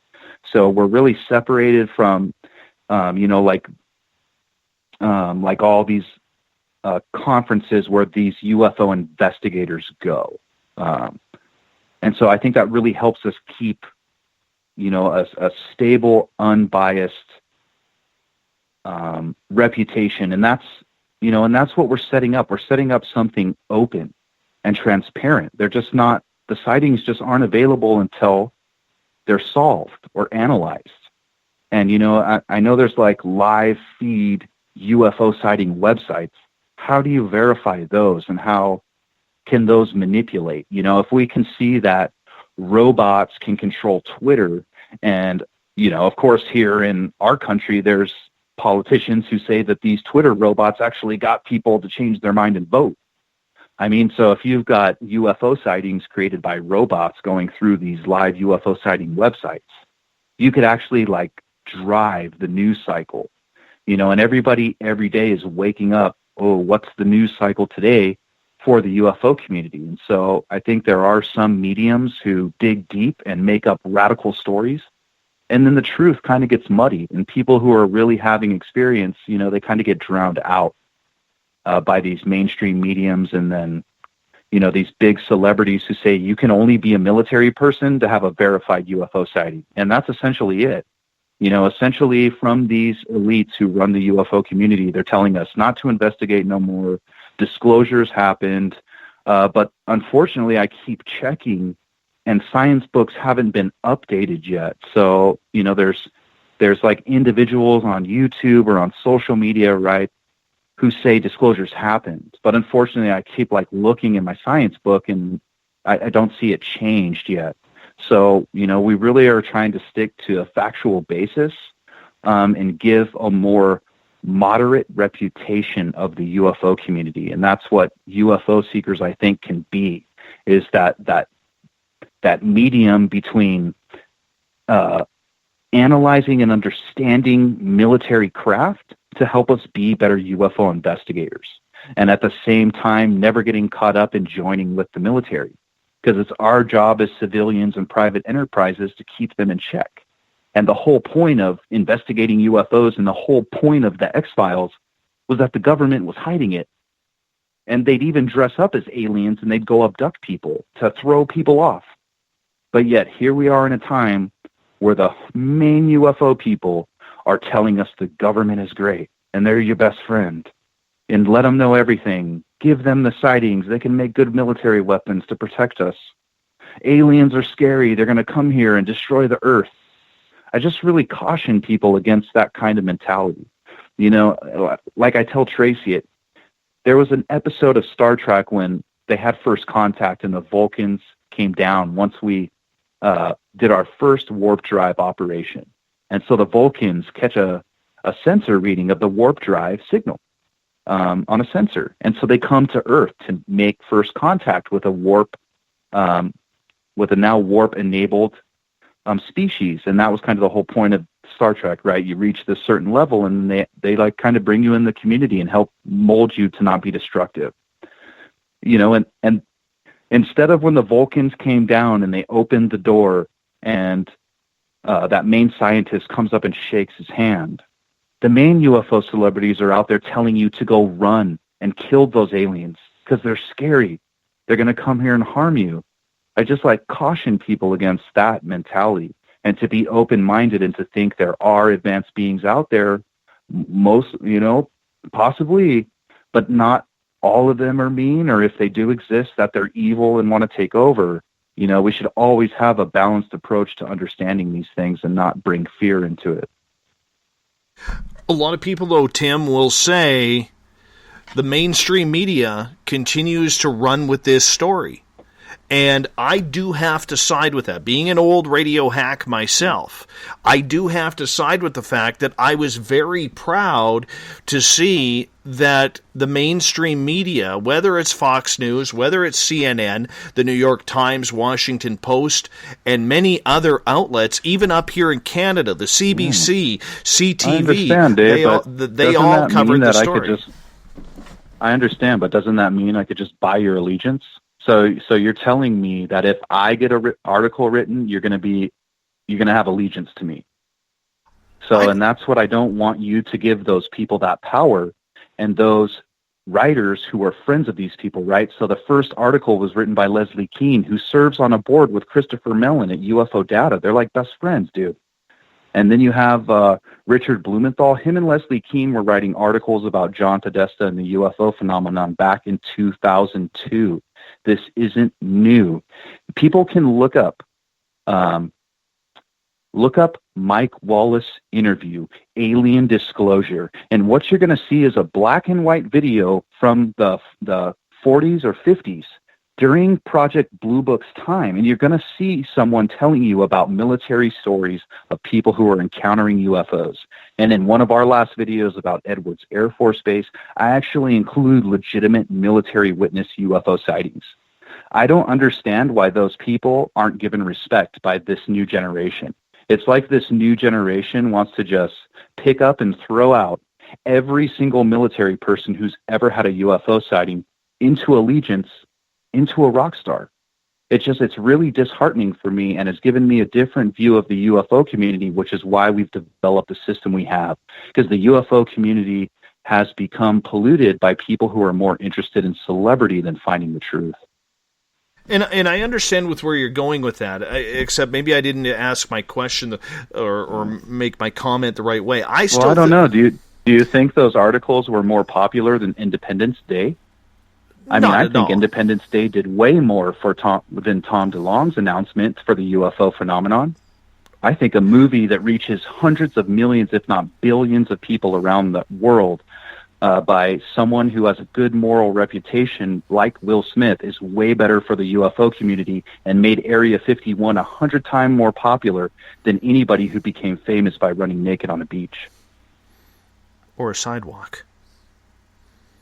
But in fact, if people watch, I won't say that. yeah, yes, but what I'm saying that I am very proud of here, okay, being a former member of the mainstream media, is the media at least is not dropping the ball and throwing it to the garbage, much like they have for the last 30 years when a UFO story comes up. They're not making fun of it anymore. And I do see that as a positive, Tim. And, granted, you think this announcement was more popular than Roswell? No, but I think Roswell and that newspaper was way more powerful than anything this organization has done. I'm sorry. I got agree. Printed on the front page of a newspaper that a flying disc got recovered at a ranch. I agree with you there, but that's also 70 years ago. For the last 30 years, the mainstream media has been making fun of experiencers, making fun of the videos. So you and I have talked ad nauseum about this, where the X-Files theme song will be played, or the Star Trek theme song, or Twilight Zone, and then the snarky laugh and comment after the reporter throws back to the anchor. Okay, right. Those days are done. Those days are done, which I believe is a good thing. Now, on the flip side, okay, if I can get to the flip side here for a second, I do believe that there is something wrong with the message that is being sent. And you and I have talked about that. Our audience has heard it many times before, where we do feel that there is, 2 + 2 is not equating to 4. And we're agreeing on that part. But the fact is, for the people who are not in the know, which is the majority of the public, at least, and I'm going to take the Washington Post article that Chris Mellon wrote and throw it in the garbage. But I do believe that when I see that story being played up here in mainstream Canada, to me, that tells me at least the mainstream public who has made fun of people like you, Tim, made fun of people like me, made fun of people who have been experiencers. I know, but I don't need their. You don't. Though. I don't need something from them. You don't, but a lot of people do, though. That's what these people have managed to do, is they have control of us to the point where you're excited by getting up and looking on your iPhone and reading a story about a fake scenario that's been set. And it makes you happy. And all I'm telling you is, don't give the iPhone that power. Don't give the internet that power. Just trust the truth and know that what you've seen yourself is something that's valuable, and it's something for you, and it should impact the way you look at the universe. So if you're someone out there who's seen something that has really affected the way you perceive life, maybe religion or the existence of extraterrestrials out there, share it with someone like us who's going to see a real face behind you and not want to monetize you or trick you into believing a political movement or getting you to buy stocks or shares. We want to help you find the truth.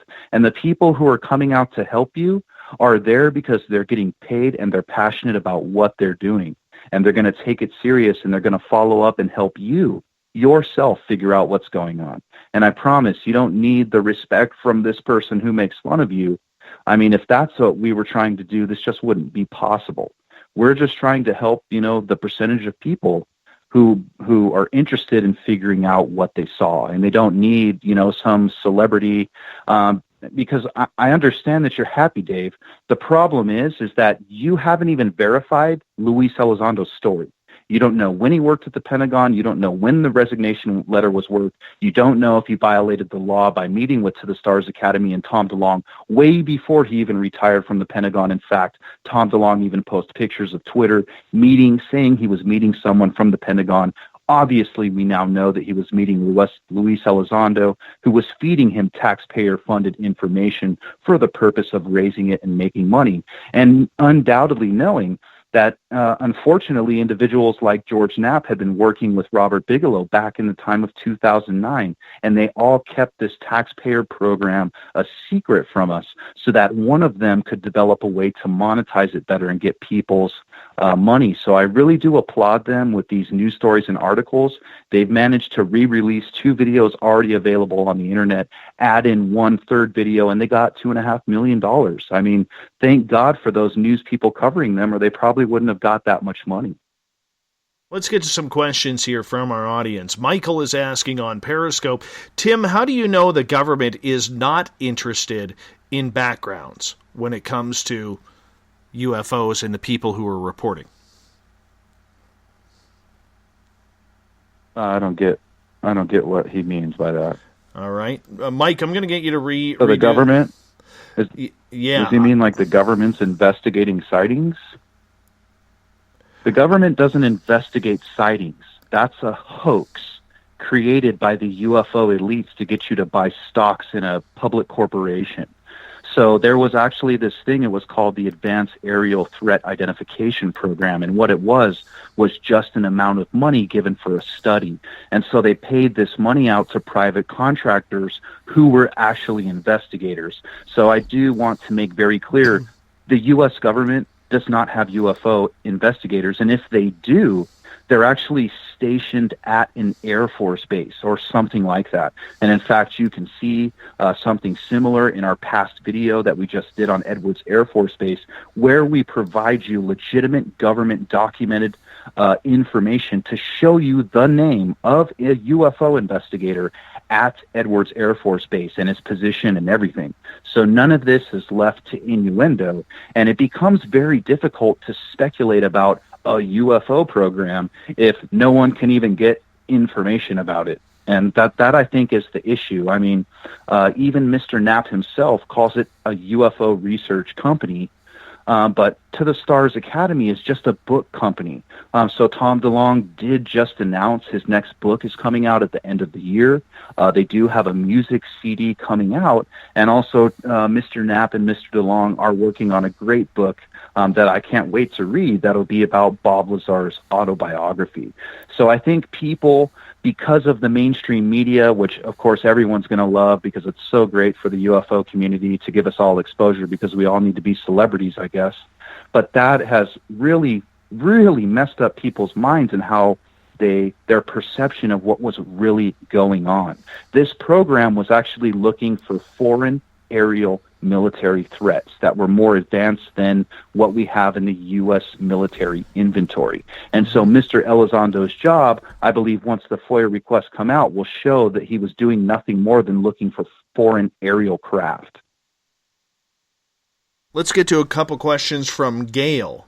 And she is asking, when we were talking about personal records about John Greenwald and the Black Vault, she was asking, aren't personal records confidential?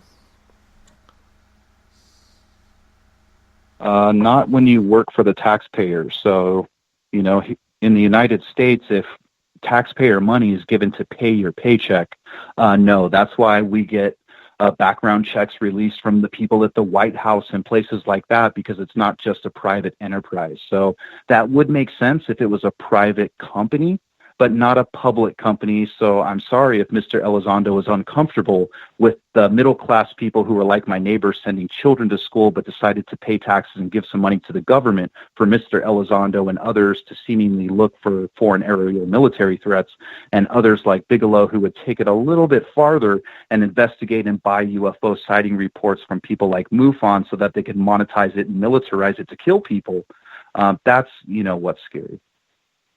Follow-up question from Gail.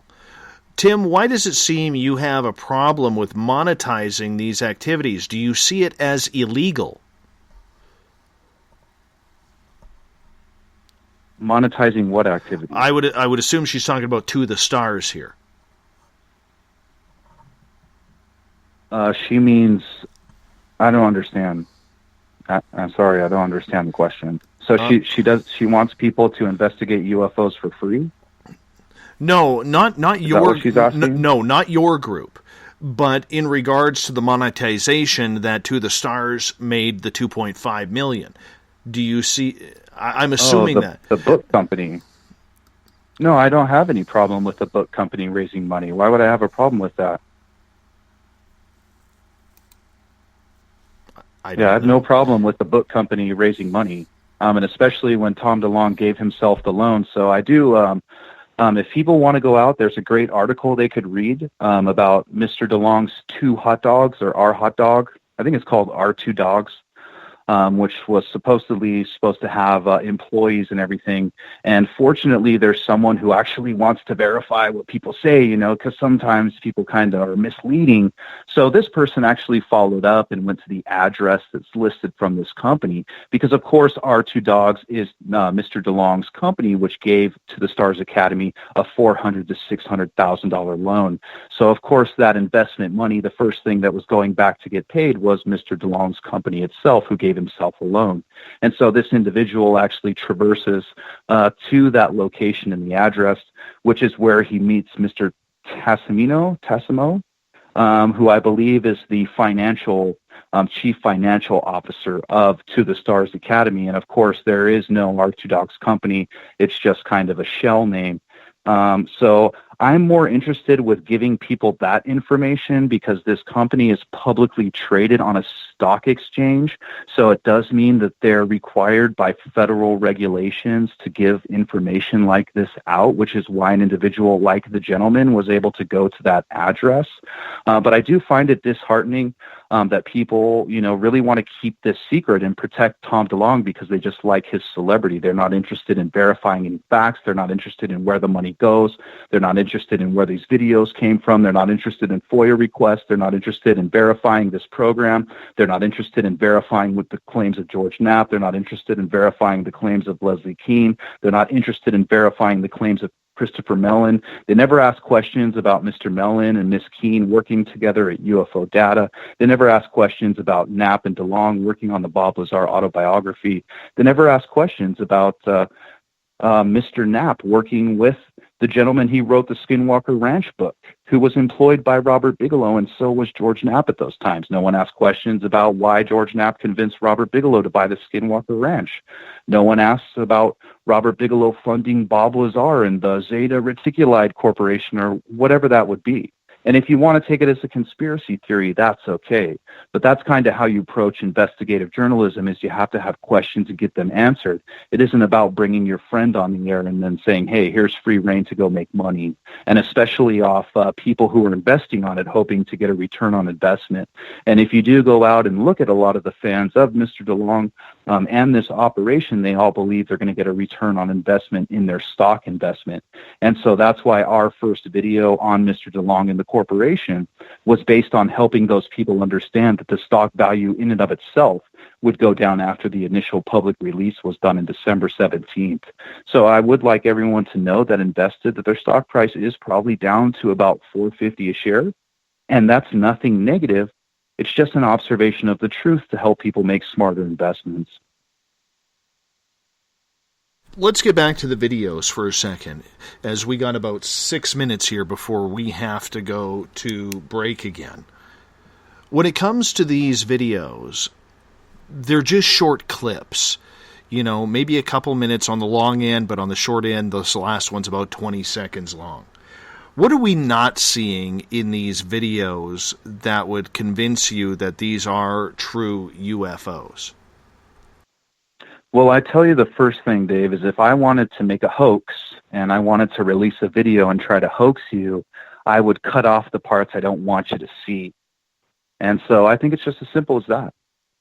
I understand that, but a lot of people, or the government, or to the stars, or whoever may say, well, we can't show you that because that's classified information, and we have to figure out, or maybe they have figured out, how those, or how that maneuverability was made. Yeah, so it sounds like you actually have a federal employee who's leaking national security secrets about propulsion.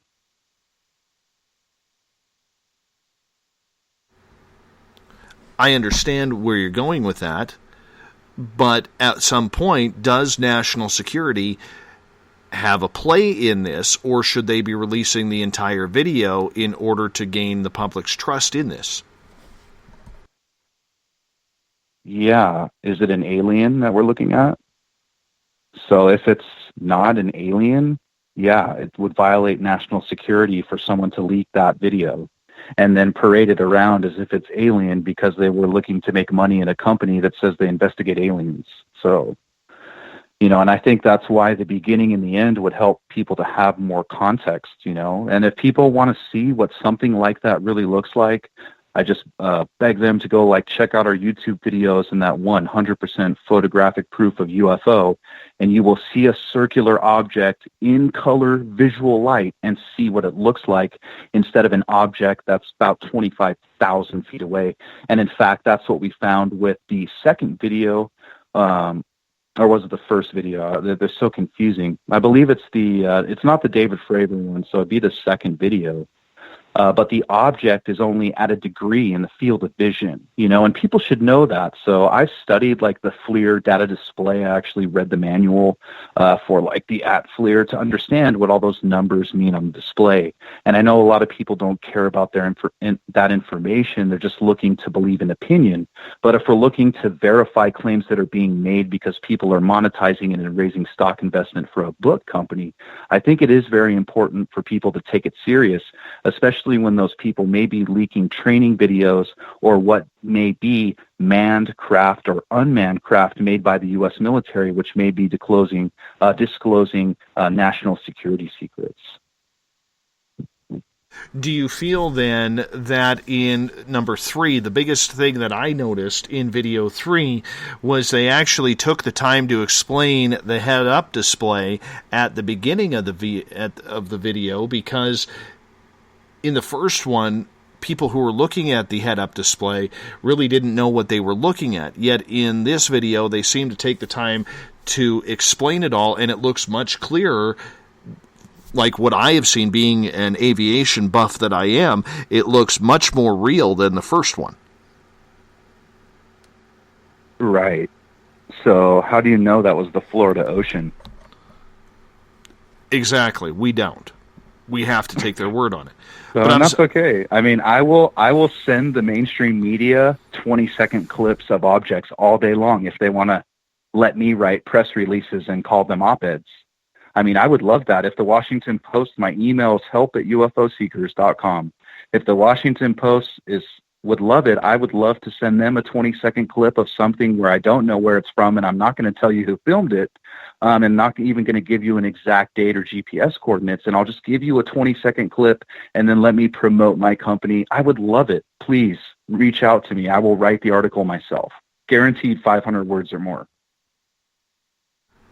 We've got about 2 minutes here before we have to go to break here. In regards to Chris Mellon getting an opinion piece into the Washington Post on Friday with the video. Yeah, that's awesome. Is that it guy's got some power, huh? Well, I mean, Dang, I'm noticing the sarcasm, and I agree with the sarcasm, but if it's you not were sarcasm. I am so envious of the connections these people have. I mean, it doesn't matter where they go. People will just promote it without ever asking a factual question. I mean, it was when Tucker Carlson had Leslie Keene on, he led in by saying they have alien metals and then never asked a question about alien metals, and then called us all stupid who go out and investigate UFOs, and said just to believe people who have military on their name. Yeah, that's, I think, the last thing I want people I meet to do. The first thing I tell them is to trust no one. The second thing I'll tell them is to not trust the government. And then we can move on from there and get to a rational place, because the government always has its own interests in mind and national security interests in mind. So I think it's very important for us to be separated from those government insiders who obviously are making claims that can't be backed up by the FOIA requests yet. We've got about 15 seconds before the break, so I'm going to hold off on my next question in regards to Chris Mellon, which we will get to. And you know what? I think you need a break. I can see your steam over the hills and the volcanoes and the mountains and everything. I'm not steamed. I'm impressed. It doesn't matter what radio or TV I turn on, man. Those guys are there promoting those videos that no one knows where they're from. It's incredible. I don't know, like, if there's a golden handshake or like some way where I can get like the mainstream media to promote our videos like that, it would be awesome. So if there was any way, like, these guys should host like training sessions to teach people how to like make these connections and get, you know, people to promote your stuff like that. So, my friend, you hold on. We got one more hour to go with Tim Doyle and UFO Seekers tonight on Spaced Out Radio. Tim usually joins us the third Monday of the month, but due to Dave's fantastic scheduling, he's here the second Monday this month, and we'll be back with more UFO talk and the thought of the Dave coming up in hour 3. Hello, SOR listeners. Lorian Fenton here. Let me ask you, now that disclosure's happened, what does it mean for ufology? For answers, join us at UFOCon 2018 in South San Francisco, California, March 23rd through 25th. Keynote speakers Stephen Bassett, Grant Cameron, and Melinda Leslie address the current disclosure agenda. Dave Scott, yes, you're Dave Scott, and Lynn Buchanan tell of amazing alien encounters. Get your tickets at caufocon.com. That's caufocon.com. Are you tired of being blocked, shadow banned, or placed in jail for simply posting your thoughts on social media? Social Media Freedom can take care of that for you. Social Media Freedom is the newest and one of the best free new apps that allows you the freedom to post what you want, when you want. It takes seconds to download from your app store. Come join the tribe at Social Media Freedom. It's time to set yourself free. The first annual Caribou Paracon is happening September 28th to 30th in the 108 Mile Ranch, British Columbia, brought to you by the Canadian Society of Questers and Spaced Out Radio. Come listen to our featured speaker, Grant Cameron, along with Elizabeth Anglin, Paisley Town, Mike Moran, Eric Cooper, and more. It's a 3-day supernatural adventure at the Spruce Hills Resort and Spa. Tickets for the weekend are $150 Canadian. The Caribou Paracon, celebrating everything paranormal. A timepiece is a reflection of who you are, and what better way to show off the real you than with an Escape watch? Escape is a lifestyle brand accessorizing your days and nights. Choose to escape and create the life of discovery that you deserve. Dream, play, unite with your own personalized Escape watch. Head to escapewatches.com. There is no time like the present to enjoy your escape. Use promo code SMF2017 for your 20% discount today. Looking for a place to advertise at a very reasonable cost? Look no further than Spaced Out Radio. SpacedOutRadio.com has an advertising tab that you can click to check out our daily, weekly, and monthly packages to play on the radio, or our website including social media. From commercial spots to banners, we have it all. Check out our competitive pricing today.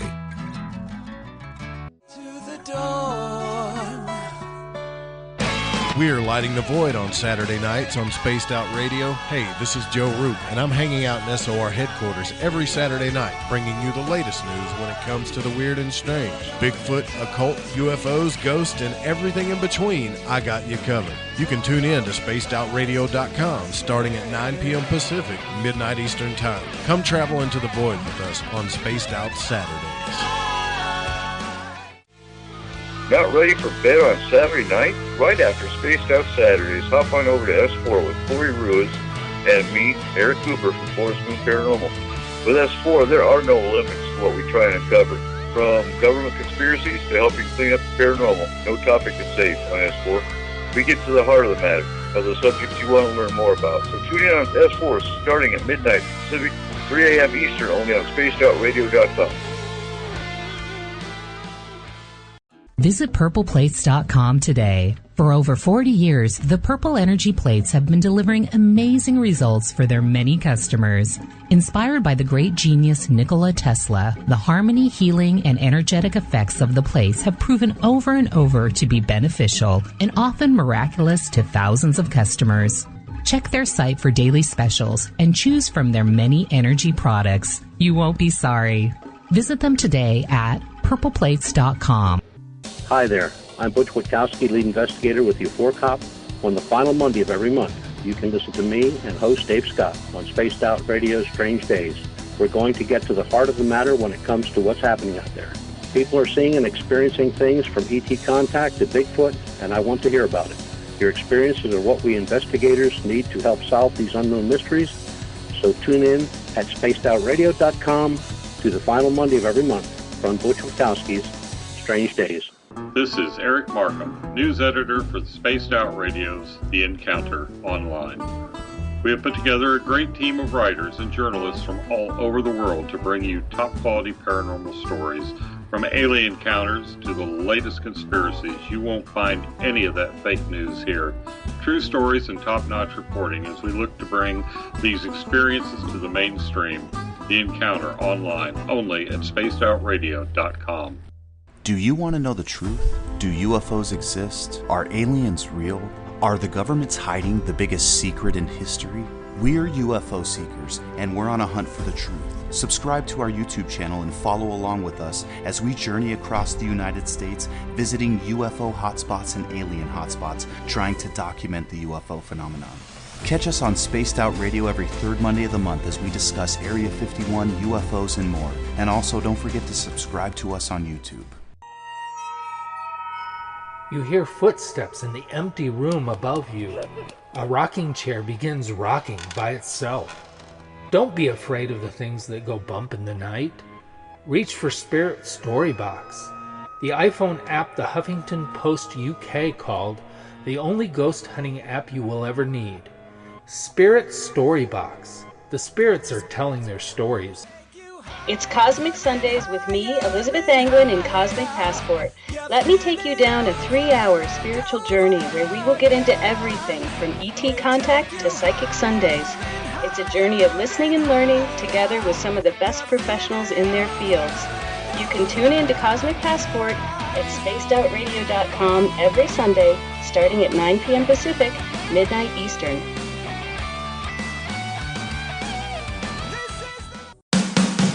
The views and opinions expressed by tonight's guest and topic of discussion do not necessarily represent the official policy or position of Spaced Out Radio, Spaced Out Weekend, Spaced Out Radio Limited, its hosts, syndicated carriers, or anyone associated with this broadcast. You're listening to Spaced Out Radio with Dave Scott. Follow Dave on Twitter at Spaced Out Radio and hashtag Spaced Out Radio, and on Facebook, Spaced Out Radio Show. Now, back to the program. Welcome back to the third and final hour of Spaced Out Radio tonight. I am your host, Dave Scott. Great to have you with us.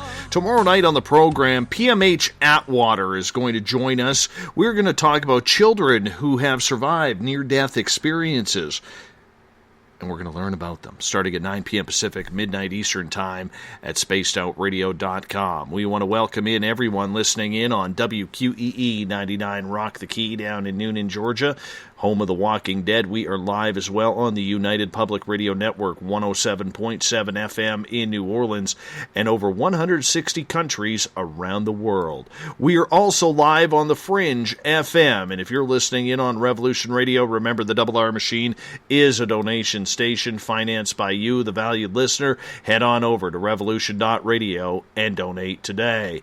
Bill Cardwell has set the password for tonight in the SOR Space Travelers Club. Autochthonous. Autochthonous is your password. Make sure you use it wisely, Space Travelers, as Bill sets the password each and every night right here on the mighty SOR. Now, if you want to follow us on social media, you can do so on Twitter at Spaced Out Radio. Use the hashtag Spaced Out Radio if you want to connect live with me during the show as well. Give our Facebook page a like, Spaced Out Radio Show. We're on Instagram, Dave Scott SOR. We are live Monday through Friday on Periscope.tv, and you can also check out our YouTube channel for our archives, youtube.com/Spaced Out Radio. We would appreciate a subscription by you to that. We're on iHeartRadio in the United States. TalkStream Live, tune us in on TuneIn.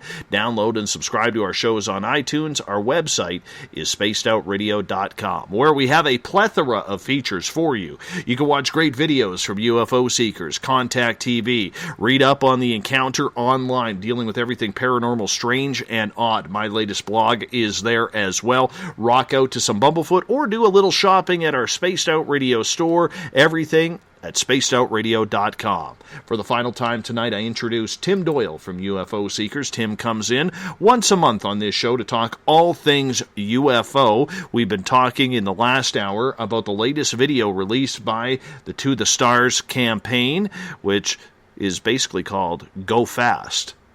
Nice title. Go Fast. This weird little object racing across what looks to be right above the ocean. Tim, welcome back. Hey, buddy. Great to be back. Right before the break, we were talking about Chris Mellon and the opinion article that he wrote in the Washington Post, which set off a media frenzy once again about the UFO phenomenon, which, you know, I think we're both agreeing to disagree on the whole subject matter there, and that's okay. We're not going to agree on absolutely everything, which I think is perfectly fine. But with the article, were you surprised that it was him putting it in rather than a reporter writing a story on it? Because the New York Post followed up on Sunday with an actual reporter writing a story on that video once again. And yet Mellon, who is part of To the Stars, was able to get his own article into the Washington Post. Yeah, and that's what I mean. It's like, because Christopher Mellon does have a long history working in the United States government. Of course, one of his main bosses, I believe it was a senator, was actually involved in a lot of mind control and telepathic or psychic type programs, and would be on committees interested or setting up and funding those programs. So I do know that Christopher Mellon, I'm sure, does have a lot of exclusive information that he's learned from his time with the federal government. But yeah, I do find it concerning, being from the UFO community, that's kind of their take, and I think a lot of us take issue that it isn't, ever debated. So, we have a community that has differing opinions, and that's the whole purpose of analyzing a UFO sighting and having people of different backgrounds and spectrums analyzing them. And of course, if we watch the news and we see any segment covering anything on a reputable news organization, they always have two people with differing opinions on the subject. And unfortunately, this isn't one of those instances. It's definitely one-sided, and it just gives the appearance that these are just press releases, and we do have journalists who have relationships with these people, and I mean, that's what's going on. I mean, I don't know if people know, but even the writer of the Wired article has appeared on Coast to Coast AM. So anyone can research her books, which cover paranormal topics, and can see that individual has actually been a guest on Coast to Coast AM. So it's definitely like a tangled web we weave out there. And that's why for UFO Seekers, we definitely decided not to focus just on the YouTube medium, but to actually take the power that we've managed to garner and turn it into something positive for the community and give back, and to help the little UFO organizations out there and teach them how to run their own business, and teach them how to get the licensing, and bring in payments and getting 1099, to get people out of the house too, and opening up their minds to this phenomenon, but getting paid back for it. Do you think, and I'll ask you this on a journalistic level, does it cheapen the report that it was written by someone from To the Stars, or do you think that, just getting the information out there is what their job is to do?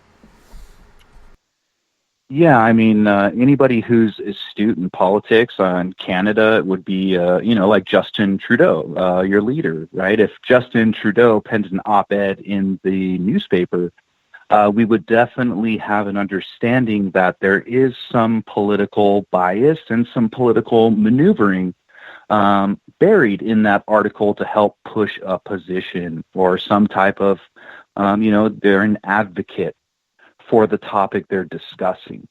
And I guess my answer would be yes. I mean, it would be great to have someone who is actually going to, I think there's just a lot of people that present the opinions expressed by the employees of this corporation as fact. So they presented these short clips and short videos with no context, except the David Fravor one, which actually has nothing to do with them. Obviously, he's getting some type of payments behind the scenes to do these interviews exclusively just for them, and so they've kind of managed to bring that in and always point to that one when anybody's trying to verify anything. So, I just got to say how important it is to get context for anything. If these videos would have been sent to me, they would have been rejected.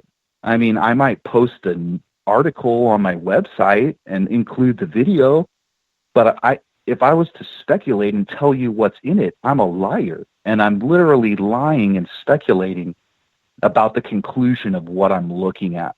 So anyone who's taking it to that level and says this is such and such is basing it on an opinion or speculation. And so honestly, this video probably would have went right into my recycle bin because there's no context to it. But Tim, I can say this. A lot of people in the media will say, well, it's an opinion piece, and people of stature write opinion pieces for papers all the time. And I can give you an example. Conrad Black, who owns the Black Press up here in Canada, wrote an opinion piece on Prime Minister Justin Trudeau and how horrific of a job he is doing. So this isn't out well, of the course, ordinary. Because he's paid or he's a lobbyist, because he's got something to gain from it. So I mean, do you seriously think Christopher Mellon had nothing to gain by promoting an opinion? And I do think it's funny that he's the only one with the guts to say this could be a manned object in there. He's the only one with the guts. And anyone who wants to look up Mr. Mellon, who's probably the most reputable individual involved in this venture, they can look up an article penned by Leslie Kean before the main New York Times article was released. And Mr. Mellon himself laughed at the idea of there being alien wreckage. Literally. Thought it was funny and a joke and said there was no way. And even if there was, no one would ever see them, because that's not how the government works. So I think, even on the Tucker Carlson Fox News segment that was on tonight, Mr. Elizondo appeared on Tucker Carlson. There's just a lot of claims that are made that aren't verified. So, I think people need to just, they need to let people like the Black Vault, who are real reputable people looking for truth, because when you read that article by John from the Black Vault, there is no opinion in there. Literally, no opinion. It's just a fact-based investigation. This person says, I worked at A and B, so I submitted a FOIA request to find A and B. It's coming back as non-existent and no records. What's going on? And yet, I bet he's the victim of attacks. Because there's people out there promoting that they're, releasing aliens to everybody. So, of course, they're going to fight and not want any of those facts, being chased. It's scary. But on the flip side, the media in the mainstream isn't interviewing John Greenwald. They aren't interviewing Grant Cameron.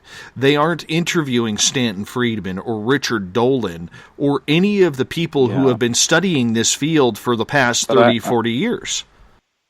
I understand, but you realize most of those people you just named support the program and completely say that. I mean, Stanton Friedman himself in an interview said that these people like Elizondo have fancy titles, so I believe them.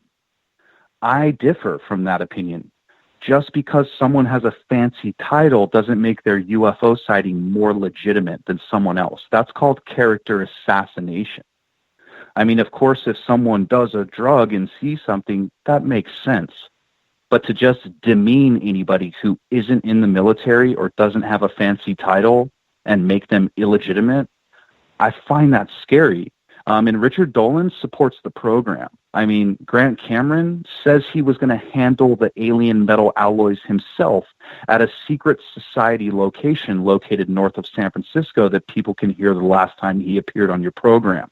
And I still don't know if Mr. Cameron has handled these alien metals, but as far as I know, Elizondo has walked back and no such thing exists. So I caution you to say that, there is hardly anybody, Dave, who is giving an opposing opinion. Most people are interested in better press for the UFO community, and it means people can make more money and monetize keywords. But UFO Seekers is dedicated to passion and truth and finding out what's happening to these traumatized people or someone who wants to understand what they're seeing. It's not some type of movement where we're trying to get to like an advocacy goal, or we're not trying to be advocates for other people and have their politics become our politics. And that's how kind of we view, a lot of these people in the UFO community, is their politics are now associated with these other people's politics because they're vouching for them. So the fact that Mr. DeLong went on Joe Rogan's show and claimed that the government had recovered an alien body in the Cold War definitely means that since he's the CEO of this corporation, that Mr. Elizondo, who works at the corporation, should have to answer for that. And then if they're claiming that they have alien metals and some other celebrity in the UFO community is claiming to go handle those metals, I think those people's politics should be attached, and everyone should fall together if those claims end up not being factual or true. But isn't that the way the government usually works, or any type of program works, where they feed you a little bit, then they hope you forget? I probably learned that when I was 5 years old. Did you have a good goatee back then? Yeah, I had it probably when I was like 13. Nice. So. Very, very nice. Question from Eric in the chat room. Tim, do you happen to know if Christopher is part of the family that has the Mellon Foundation and its many grants and endowments? I don't know that. I don't know. And honestly, like whenever like I research anything, it has like nothing to do with bringing up people's pasts. So it wouldn't be something that I'd focus my attention on unless it was related to the UFO phenomenon or these organizations related to the UFO phenomenon. So for instance, when I did research on the shell companies attached to the Stars Academy, and people should know that there's actually a shell company that owns the majority of shares into the Stars Academy, which is then owned by the DeLong Family Trust, by Mr. DeLong and his wife. So I think it's important to do that background research because they were advertising it as a UFO research company. And so it's about providing that background information for people because it's related to the phenomenon. Who do you think is leaking these videos for To the Stars getting their hands on them? Are they coming from the Pentagon? Are they coming from the DOD? Because we've heard groups say we've heard that they're coming from them, but then we've also heard like the Pentagon saying, no, we didn't release this. Why is this out there? Correct. And that has been the statement from the Defense Intelligence Agency. And it's funny because there you go. What John from the Black Vault was doing with the FOIA requests led him back to that same DIA. And so the spokesman could not provide proper paperwork for the release of those. I would want to say this single video. So I think it's important to note that 2 of the videos were already available on the internet. So if we're going to talk about the release or leaking of one, I think it would just be the second video. The other ones were already just out on the internet. They just re-uploaded them on their YouTube channel. Well, I think it's important for the public to also find out who is releasing these, because if they're coming out illegally, is that not fraudulent against national security? Correct. And that was what I heard from an individual active in the Air Force about the second video, was that it was a test that included F-22. You're looking at an F-22 far away, like over 30 plus miles away. And that's what at the top of the FLIR, it gives you the degree for the field of vision. And so the field of vision, of course, like a GoPro camera, I think it's like 160 or something. I can't remember. I think it's more than that. That's your field of vision, right? It's a wide lens camera. So when you zoom in and zoom in and zoom in, you're decreasing the degrees of your field of vision, right? From 90 degrees to 80 degrees. And so you could tell in that FLIR video that the camera was zoomed in basically as far as it could zoom in. And so the object is 30 plus miles away, which is why you're only seeing the weird heat signature from the afterburners and not necessarily seeing the outline of a craft. I mean, that would be pretty remarkable that they would have a FLIR camera working like that. I mean, visual is different, right? They can fly in a U-2 out in the upper atmosphere and take a picture with visual light. But when objects are moving through the sky or there's clouds, and there's, because I always used to think, I don't know why, but when I was like growing up, I thought you could get like an infrared camera and like look through the clouds, right? Because, it's infrared. And infrared comes through the clouds. So if I get an infrared camera, if it's cloudy, I can't see through the clouds. Well, no. And even, we've watched military vehicles of drone assaults in the Middle East. And from the Reaper drones and the Stealth Avenger drones, they have a similar problem when it gets cloudy. All of a sudden, you can't see the ground anymore, and the mission gets canceled. So, well, let's just say there is someone and I'm going totally hypothetical here. Let's say, obviously, Luis Elizondo and these other gentlemen have a lot of pull inside Washington, inside the Pentagon, the DOD, the DIA, the ABC 123 Do Re Mi type groups. Okay, right. If they have somebody leaking them that information, a lot of people will say, "Well, that happens all the time."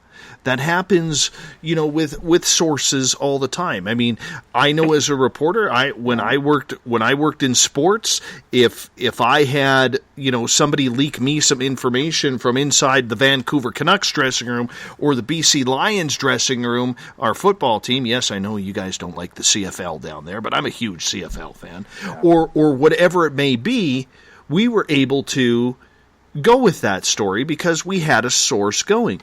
So why is it wrong then if they have a source who is saying, well, here's a video, you didn't get it from me? Yeah, because you weren't another football company. And the initial football company wasn't getting paid with taxpayer information. And you worked in the same industry. And that's what we have here. We have Mr. Elizondo working for the federal government, getting paid by taxpayer money, learning what he knows about propulsion, about these videos, about these witnesses, about this program, putting a value to that, even though it was paid for by the taxpayer, and then going into a private entity where he has a private interest. In fact, if someone does end up filing a lawsuit about this and there is some type of criminal action sought, I think it would be really easy. I mean, Mr. DeLong himself posted pictures saying, I'm meeting someone at the Pentagon who's feeding me information about what's going on in the government. And it wasn't just feeding information because, hey, there's waterboarding going on, so we're trying to save lives or stop torture. It was actually leaked information so that they could sell stocks in their own investment. And Mr. Elizondo the whole time had planned to become an employee of this company and help make a profit off of his taxpayer expertise. And that's where I think you run into legal issues. I mean, if we were talking about you were the Red Cross or someone overseas and you witness some type of military crime and someone getting murdered, of course we'd want that to be leaked and someone's life to be saved. Or if, Edward Snowden, who is like a traitor but not a traitor at the same time, it's really weird, leaks the information about the government stealing metadata. Well, that makes sense because Mr. Snowden didn't then start a LifeLock company who was going to make a living off of stopping you from getting your metadata taken by the government. Now that would have been an illegal thing because he learned about the metadata program while working for the government. So I think that, and it's not just necessarily like the information in the brain or what the eyes have seen. It's legitimately taking a physical item or material or media from the government, and that's where you run into an issue. For instance, if you have a paper file and you go and copy it with the copier, the copy you made is illegal to take out of the building. And the same thing with the video. If you didn't get a proper release for it, it was actually illegal to make a copy of the video and take the copy away. And that's why James Comey, our FBI director, when he got fired by the president, he actually leaked material to a newspaper and now may face criminal penalties because every document that he made while employed by the federal government is actually property of the federal government and the taxpayer until it's approved for release. And what he did was take little memos that he had written on government paper with government pens on government time and remove those memos from the facility and distributed them to the news media, and now he'll probably face criminal penalties. And so if I was someone leaking any of these videos to the media, they should know, too, that they could face similar criminal penalties. I want to shift gears here because we only got you for about 15 more minutes, if that's okay. Are you cool with that? Or do you have to go at the bottom? Buddy. All right. I want to shift gears here for a second because in retrospect, looking at everything that's happened over the last 5 months, 6 months in this field, it's been turned upside down, rolled around, and shaken up so much in regards to everything. Where do you see the field of ufology right now? in complete disarray and lacking a lot of credibility. So I think a lot of people are looking for leaders to stand up. So I'm very glad that these revelations happened and happened in the way they did. And all of these people were meeting at back rooms and having dinners together and having sushi and, 5-star hotel rooms in Washington, D.C., developing all these plans together for years, because it's helped me see the light and to form a credible UFO organization to become an alternative to what's out there right now, and actually provide people a way, to, like I said, to become their own entrepreneur and finally start making some money in this industry. I mean, that's like the hardest part, is finding a way for you to make your money back. I mean, of course, there'll be questions. Well, how can you monetize something? Well, you have to monetize it or you don't eat. Some people have children. They need to pay for them, or house payments, car bills. And so there has to be some way to get your money back for that, and to have that opportunity and to have incentives to chase, And so I'm super stoked it happened this way. I really think it's helped me come to an epiphany. I used to idolize, worship at the feet of some of these people who now have kind of been exposed for doing things with others in the past that they weren't truthful about now. And then seeing the military being able to infiltrate the UFO community, and even now, the majority of the UFO community is now aligned with the government and the military and CIA operatives, and people who are in CIA programs. It's popular right now, to be friends with the intelligence community and let them feed the information and to lead the way. And so I really hope to make a new organization that challenges that connection and challenges other UFO organizations unwilling to provide analysis against celebrities who make claims out in the mainstream, and to be, a voice of reason. And like I was saying at the same time, it's all about like getting people out of the house, going out into nature, and opening our minds to the phenomenon. It's about us giving comfort to people who are having these experiences. It's about getting their story out if that's what they want to happen, and finding answers, And if a military person comes by and says, hey, that was a, Northrop Grumman, whatever, that's fine.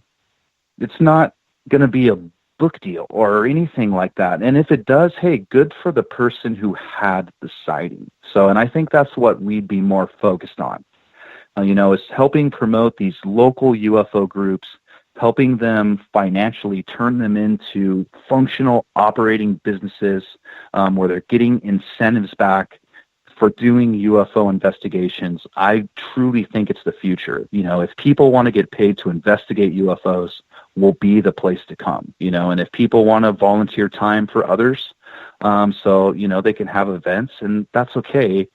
We're looking to come at it at a different angle. And I think that the timing couldn't be more perfect.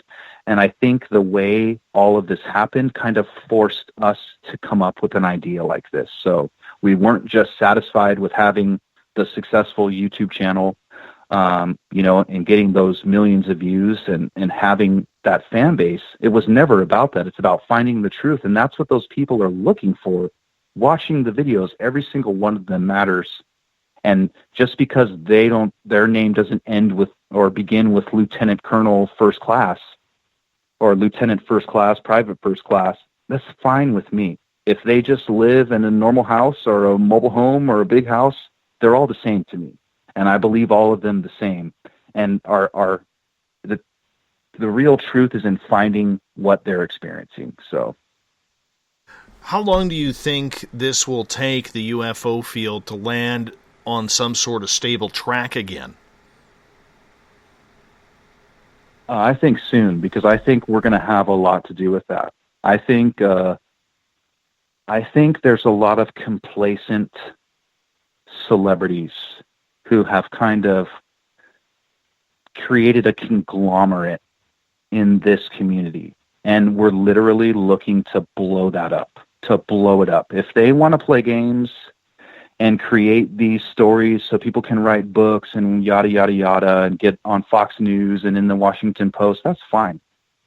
We're going to blow it up and start looking again for the truth and start taking the individual witnesses' sightings serious and finally pay back the UFO investigator who's been getting, basically there's been these huge organizations who have gotten rich on the backs of UFO investigators. So it's time for those working class UFO investigators. It's finally time for them to get their just dues and to get paid for what they do, because that's why a lot of these groups and organizations even got to where they are. It's how these celebrities got to where they are. We're tired of the times where, someone might meet one of these celebrities and they get their hug and their selfie and their picture and that's it. And the person never thinks about them again. Those days are over. It's time for people involved in this phenomenon to finally get, an incentive for their passion. And everywhere else it's like that. If you want to make food, you become a chef and get paid. If you want to be in the military, you can join and get paid. So if people have a true passion for finding the truth, we want to be that place and help set up, a business model that could be replicated by other industries. If someone wants to take it into the ghost field or other industries and kind of simulate what we've been able to set up and provide a platform and show how the operation works and how the people can get paid back, we would love that. We would love that. Do you think what has happened in the last 6 months has changed a lot of the ways and the people you talk to, Tim, are now investigating this phenomenon? Like, are you saying, are there new people because of that? No, a lot of people were they wanted the videos, they wanted the people's stories. But with everything that has happened on with what Grant Cameron says is confirmation, not disclosure, yet there are people out there calling it disclosure, all right, are people still interested in doing what they were doing previous to the last 6 months? Yes, and that will never end because no one has control over the truth, and the truth wants to be found. So, and that's kind of the sad part. I mean, remember when this was all first coming out, it was only disclosure. I mean, and now the most ardent supporters of the release even now admit that it had nothing to do with aliens. It had nothing to do with aliens. What we're seeing, if it's confirmation of anything, is America's military might and some of the technology that's been developed by the government. And no different than back in the 80s when the next generation of craft was finally released and people learned about technology. There's going to be those generational releases again. And I believe that's what we're seeing. It was a program analyzing foreign aerial military aircraft or drones that were incredible. Not to mention these pilots could be seeing a black project. It's not like because you become a pilot, you're suddenly given privy access to every black project that exists in the government. In fact, there's even military branches that separate intelligence. So you have Navy intelligence, Army intelligence, right? So, so I think it's very important for the community to have stable people with rational, cautious opinions that aren't dictated by a news cycle. Neither are we willing to put our beliefs into something because it generates more views. And in fact, covering this story the way that I have and talking about it in a rational way, wanting facts, has hurt us more than been positive. And that's okay, because it's okay to do the right thing and lose than do the wrong thing and win. So I think a lot of people who were capitalizing on this Tom DeLonge story and making YouTube videos every day, giving commentary about speculation, about opinions, about nothingness, are regretting it now. and their credibility will be the thing taking a hit over time. So I do see in a year from now, UFO Seekers' credibility finally coming back as people are learning the truth and that there was no alien metal alloys. It was just a lie, that the Department of Defense didn't release the videos. The New York Times has updated its article. It now says the videos were produced by the Department of Defense, because who can deny that? The videos from a jet, of course they were produced by the Department of Defense. But notice they had to change that. So I truly believe that all of the famous people who were hoping to make money off this program, instead of being interested in the fact that there's aliens, most of them were interested in monetizing this insinuation. And they're falling flat on their face one day after another, as the next article comes out to the next. And so I'm very proud of our position and the fact we weren't swayed by these mainstream media articles based on speculation. And we're still following the lead of people like John at the Black Vault and just waiting for more facts to come out. And we're willing to help other people understand this complicated issue by staying up and being astute about what's really going on. So with people who have these experiences then, do you still, or the people whom you deal with in other groups, are you still investigating them the exact same way as you were, without the idea that anybody has been influenced over what's happened the last 6 months? I don't get what you're trying to say there, Dave. What do you mean?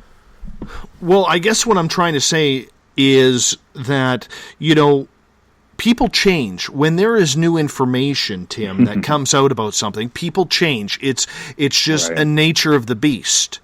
Okay? Oh, yeah. And how do you know, or how does the public know if they've had a UFO sighting or they've had an experience where maybe they don't have video or audio or photos, they just need to talk to somebody about it, that they can still go to someone who hasn't changed their investigative techniques because of what has happened the last 6 months? Right. And we are the perfect place for that specific scenario, because in that case, if you reported that to MUFON, it would go in the trash can.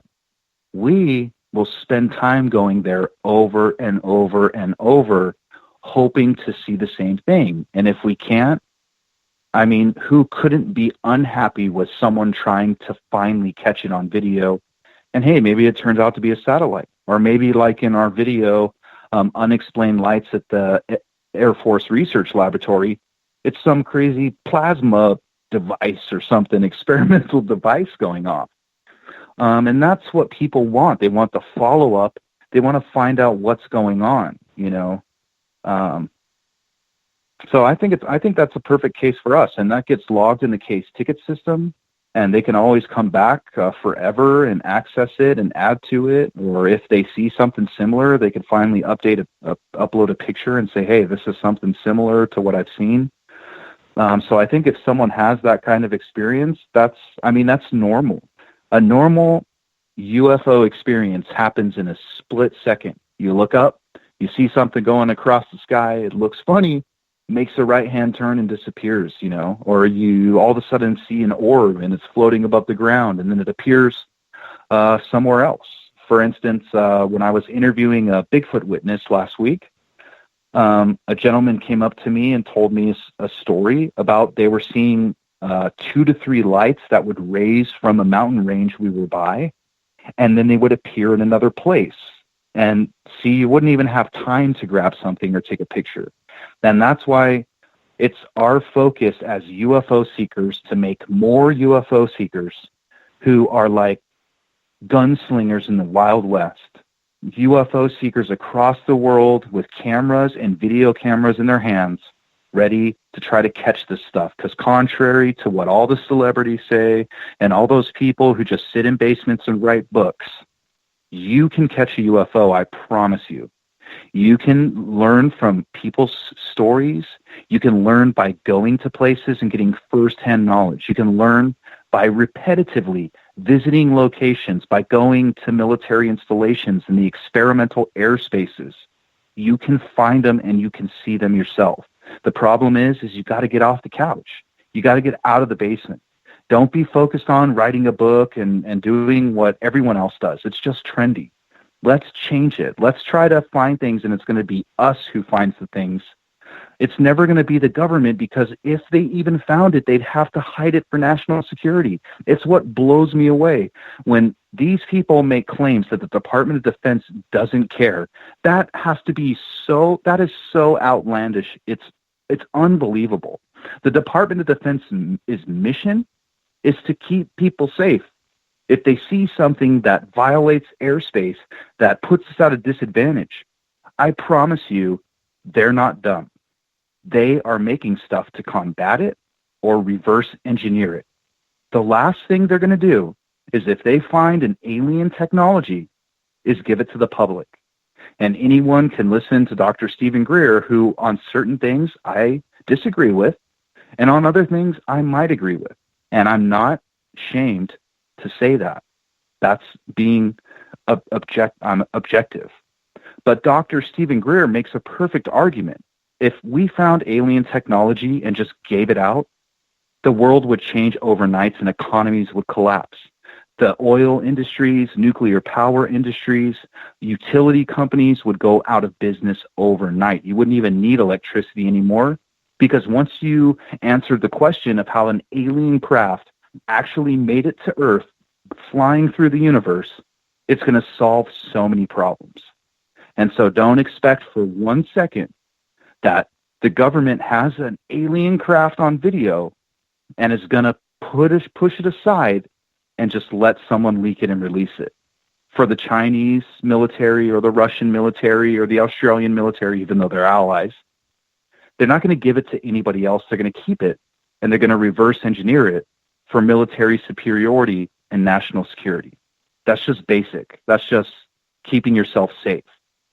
Grade schoolers, middle schoolers, high schoolers would do the same thing in their cliques.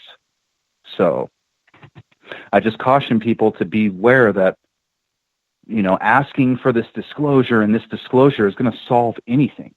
That the only thing that's going to solve anything is when we find out if aliens are real, and if these things people are seeing are really alien crafts, alien unmanned drones, alien satellites visiting Earth. That's I think what we're all interested in. On that note, my friend, we're going to wrap this up, because I know you wanted to get out of here a little bit early because I scheduled the wrong date and Tracy's mad at me. But we got to go to the thought of the day anyway, so a good time to end this up. Please, please, please do me a favor and let all of our audience know where they can find all of your information. You can visit our website or report a UFO sighting at ufoseekers.com. Please subscribe to us on YouTube at UFO Seekers. And then also you can find us on Facebook, Twitter, Instagram, the big social media platforms. And you can always message us through there or send an email. And Tracy and I are the end receivers for any of that. And if you're interested in catching live chats, live sky watching, or getting my most top secret information about what I have going on, you can always join our Patreon account. So our $20 patrons kind of know everything that's going on with us more than anybody. We give like all the background information about what we got going on in there. So good to have you back on, my friend, and we will talk to you again on Monday, April 16th. Tim, always a pleasure having you on Spaced Out Radio. Thank you for coming on, my friend. Thanks so much, Dave. You take care and have a great night, space travelers. Always great to be here. All right, Thought of the Dave coming up right now.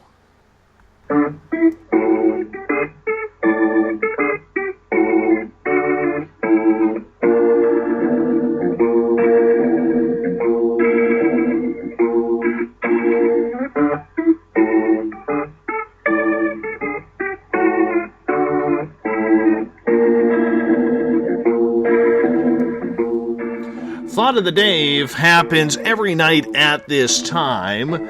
We always start off with a question. First thing when I get up, it's one of the first things I do. I put a question on my Facebook, it travels over to Twitter, and we are able to get the thought of the day out to the public. And today's thought of the day is this. What is your opinion of the new UFO video brought forward by Tom DeLonge's To the Stars group? Now, we had some interesting comments on there today. We know Tim Doyle isn't a fan of it. I'm up in the air. I'm up in the air with this one. Because if you watch the video, that little orb or projectile, that's cruising, man. It is cruising. I'd like to see more. It made me want to see more. It wasn't enough for me to convince me that it's a UFO or a UAP or an AATIP or whatever we can call it now. But let's get to your reactions. All right, here we go.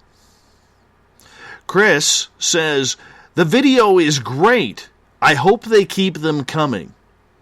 Nikki in the UK states, I've seen better evidence, if that's what you can call his video, and the explanation of why there was a copy date stamped 2 years ago is feeble at best. Now, there is a little bit of an argument. I do want to bring this up. There is a little bit of an argument on whether or not that video was released 2.5 years ago. Former SOR guest Jeremy Corbell, who allegedly was the one who posted it, has denied it and said, no, I did not post this third video 2 years ago. So there is a little bit of angst right now on whether or not it was. Let's get to Gail's comment. Gail states, remember the old video game Pong? Who doesn't? Pong was awesome. Still is. She says, I think someone took it, altered it a bit, and called it a UFO video. They should have left it as Pong. Now, is that an insult to the UFO video or an insult to Pong? That's what I need to know. Let's go over to Twitter. Goddess Michelle, big fan of this show. She says, I found it leaving me hollow. There is nothing in it that would make anyone believe that was a UFO. The background sound was work like guys playing video games, not of men seeing this UFO. It's a shame that the stars is giving us such a black eye. I think they're doing their best with what they're allowed. Now, does that mean I'm supporting them? No. But I think they're doing their best with what they are given, if they are allowed to put these videos out. If there is permission from the DOA, pardon me, not DOA, the DOD, the DIA, or the Pentagon allowing them to do this. They're only going to be allowed to research so much. I agree, Michelle, it's a weak video. However, I'm sure they can only play with the toys that they are given. Julian on Twitter states, seems crappy as usual when people start to talk about it as Secure Team 10 did.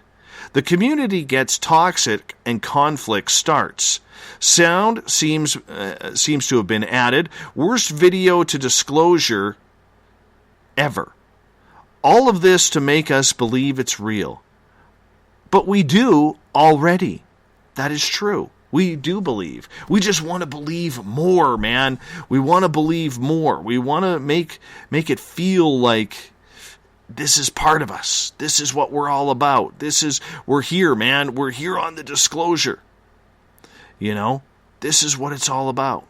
So, let's get to more comments. Michelle says, I wish they would release all the gun camera films and close-ups that were ever taken by pilots, World War II, Korean War, Vietnam, Gulf War, etc., and hope to God that they are being kept in pristine condition for later study. Now, wouldn't that be beautiful? Wouldn't that be beautiful to get some of these videos of these Foo Fighters throughout history, throughout the wars? I'd like to see how the craft has changed from World War II all the way to today's technology. Are they the same type of craft being seen? That's an interesting study. We don't really know because there isn't a lot of older footage out there. We can only assume that the government has footage of that. I mean, I don't know. I think it's a rumor. I'm not sure. Okay, but there was a great debate that over Vietnam that a UFO actually took down a B-52 bomber or two. So it's very interesting to see what is actually going on. I would love to see some of this footage. I really would. Dallas, who's been a former guest on this show, Dallas Tanner, says most UFOs are probably ours. And that's what Michael Schratt said when we had him on as a guest, as he is one of the foremost and premier experts on the secret space program. So, is it ours? And I got to question that a little bit, because if most of these so-called videos are ours, wouldn't people who are involved in To the Stars know? Wouldn't they know that it is some black op project out of Area 51 or out of Dugway or out of Wright Pat in Ohio? That's the question that I have. You know, where at some point somebody has got to know what they're flying. We definitely know that there is a replacement to the SR-71 that we've never been told about. I mean, the SR-71 retired in 1998. Do we really think we've gone 20 years without a hypersonic aircraft in the sky? Do we really buy the figure that, we don't need that type of aircraft, it's too expensive, when we can just put a satellite up in the sky now to do our spying for us? At a cost of about $500 to $1 billion a piece. But nonetheless, cheaper because it's only a one-time fee.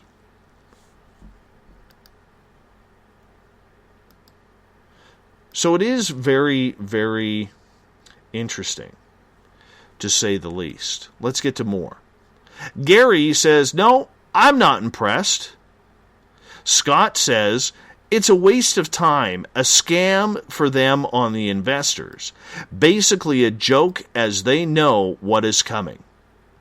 Butch Witkowski, you know him around here from Strange Days, he'll be here a week tonight, or 2 weeks tonight, states, it could have been a practice targeting drone used by the U.S. Navy. It's very hard to tell from the video.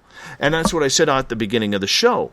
We could be looking at a projectile fired from a Navy cannon.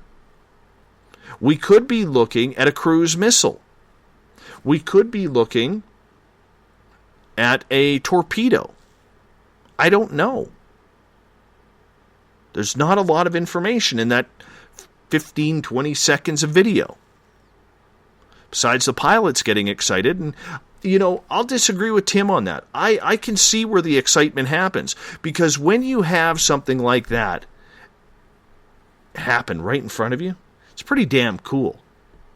It's pretty damn cool. Maybe I just want to believe a little too much.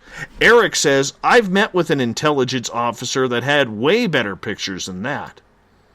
Brian, please don't put Tom DeLonge's name and fact, real, truth together, because he and everything he is associated with is pure BS. I'm going to assume Brian isn't a fan after that comment. Really am going to assume. That's what I'm feeling. There's some angst and anger there. We'll get to a couple more here as we start to wrap things up. John D'Souza, the X-Man, former FBI agent. Talked to him on the phone today. He says, since they still haven't addressed the Mylar balloon that they tried to pass off as a UFO at the original conference, it really doesn't matter what else they do, as their credibility is gone in a puff of helium. Grant states, by opinion, did you mean which fake one made me laugh the most? Joseph, I think UFOs are stealth technology, maybe even unmanned. Very well could be. Michael states, I think this footage is real, as are the other two that the TTSA released. I cannot think of a reason why they would put these videos out there with the possibility of getting busted on it later if they were hoaxed. I would find it counterintuitive. Naysayers are just spewing sour grapes with no evidence of hoaxing. I doubt these FLIR camera systems are HD quality, so of course they're a bit grainy, especially when they are increased in size a bit, like in part of this video. And we're going to leave it at that point. I want to say thank you so much to Tim Doyle for coming on Spaced Out Radio tonight with UFO Seekers. Tim will be back on Monday, April 16th for his monthly segment on this show. Tomorrow night on the program, PMH Atwater will be with us. We're going to be talking children who have had near-death experiences. We get going at 9 p.m. Pacific, midnight Eastern Time at spacedoutradio.com. We also want to say thank you to Mr. Ron Bumblefoot THAL, rocking in the background with Little Brother is Watching. Bumblefoot is the official music of SOR, rocking us in and out of every single show. Thank you, Mr. B, for allowing us to get our horns up with you. I want to say thank you to everybody listening on Periscope.tv. You guys were awesome tonight. Everyone listening at home, at work, in your cars, wherever you may be. Everyone at hashtag Spaced Out Radio on Twitter, on Spreaker. You guys were amazing tonight. And, of course, to all the veterans of the SOR Space Travelers Club, thank you for making this fun. Thank you for sharing our shows, my posts, helping us get bigger and better every day, because together, my friends, we own the night. I'll talk to you in 21 hours from now. Mr. Bumblefoot, we need a favor. We need you to take us home. Good night. See you tomorrow.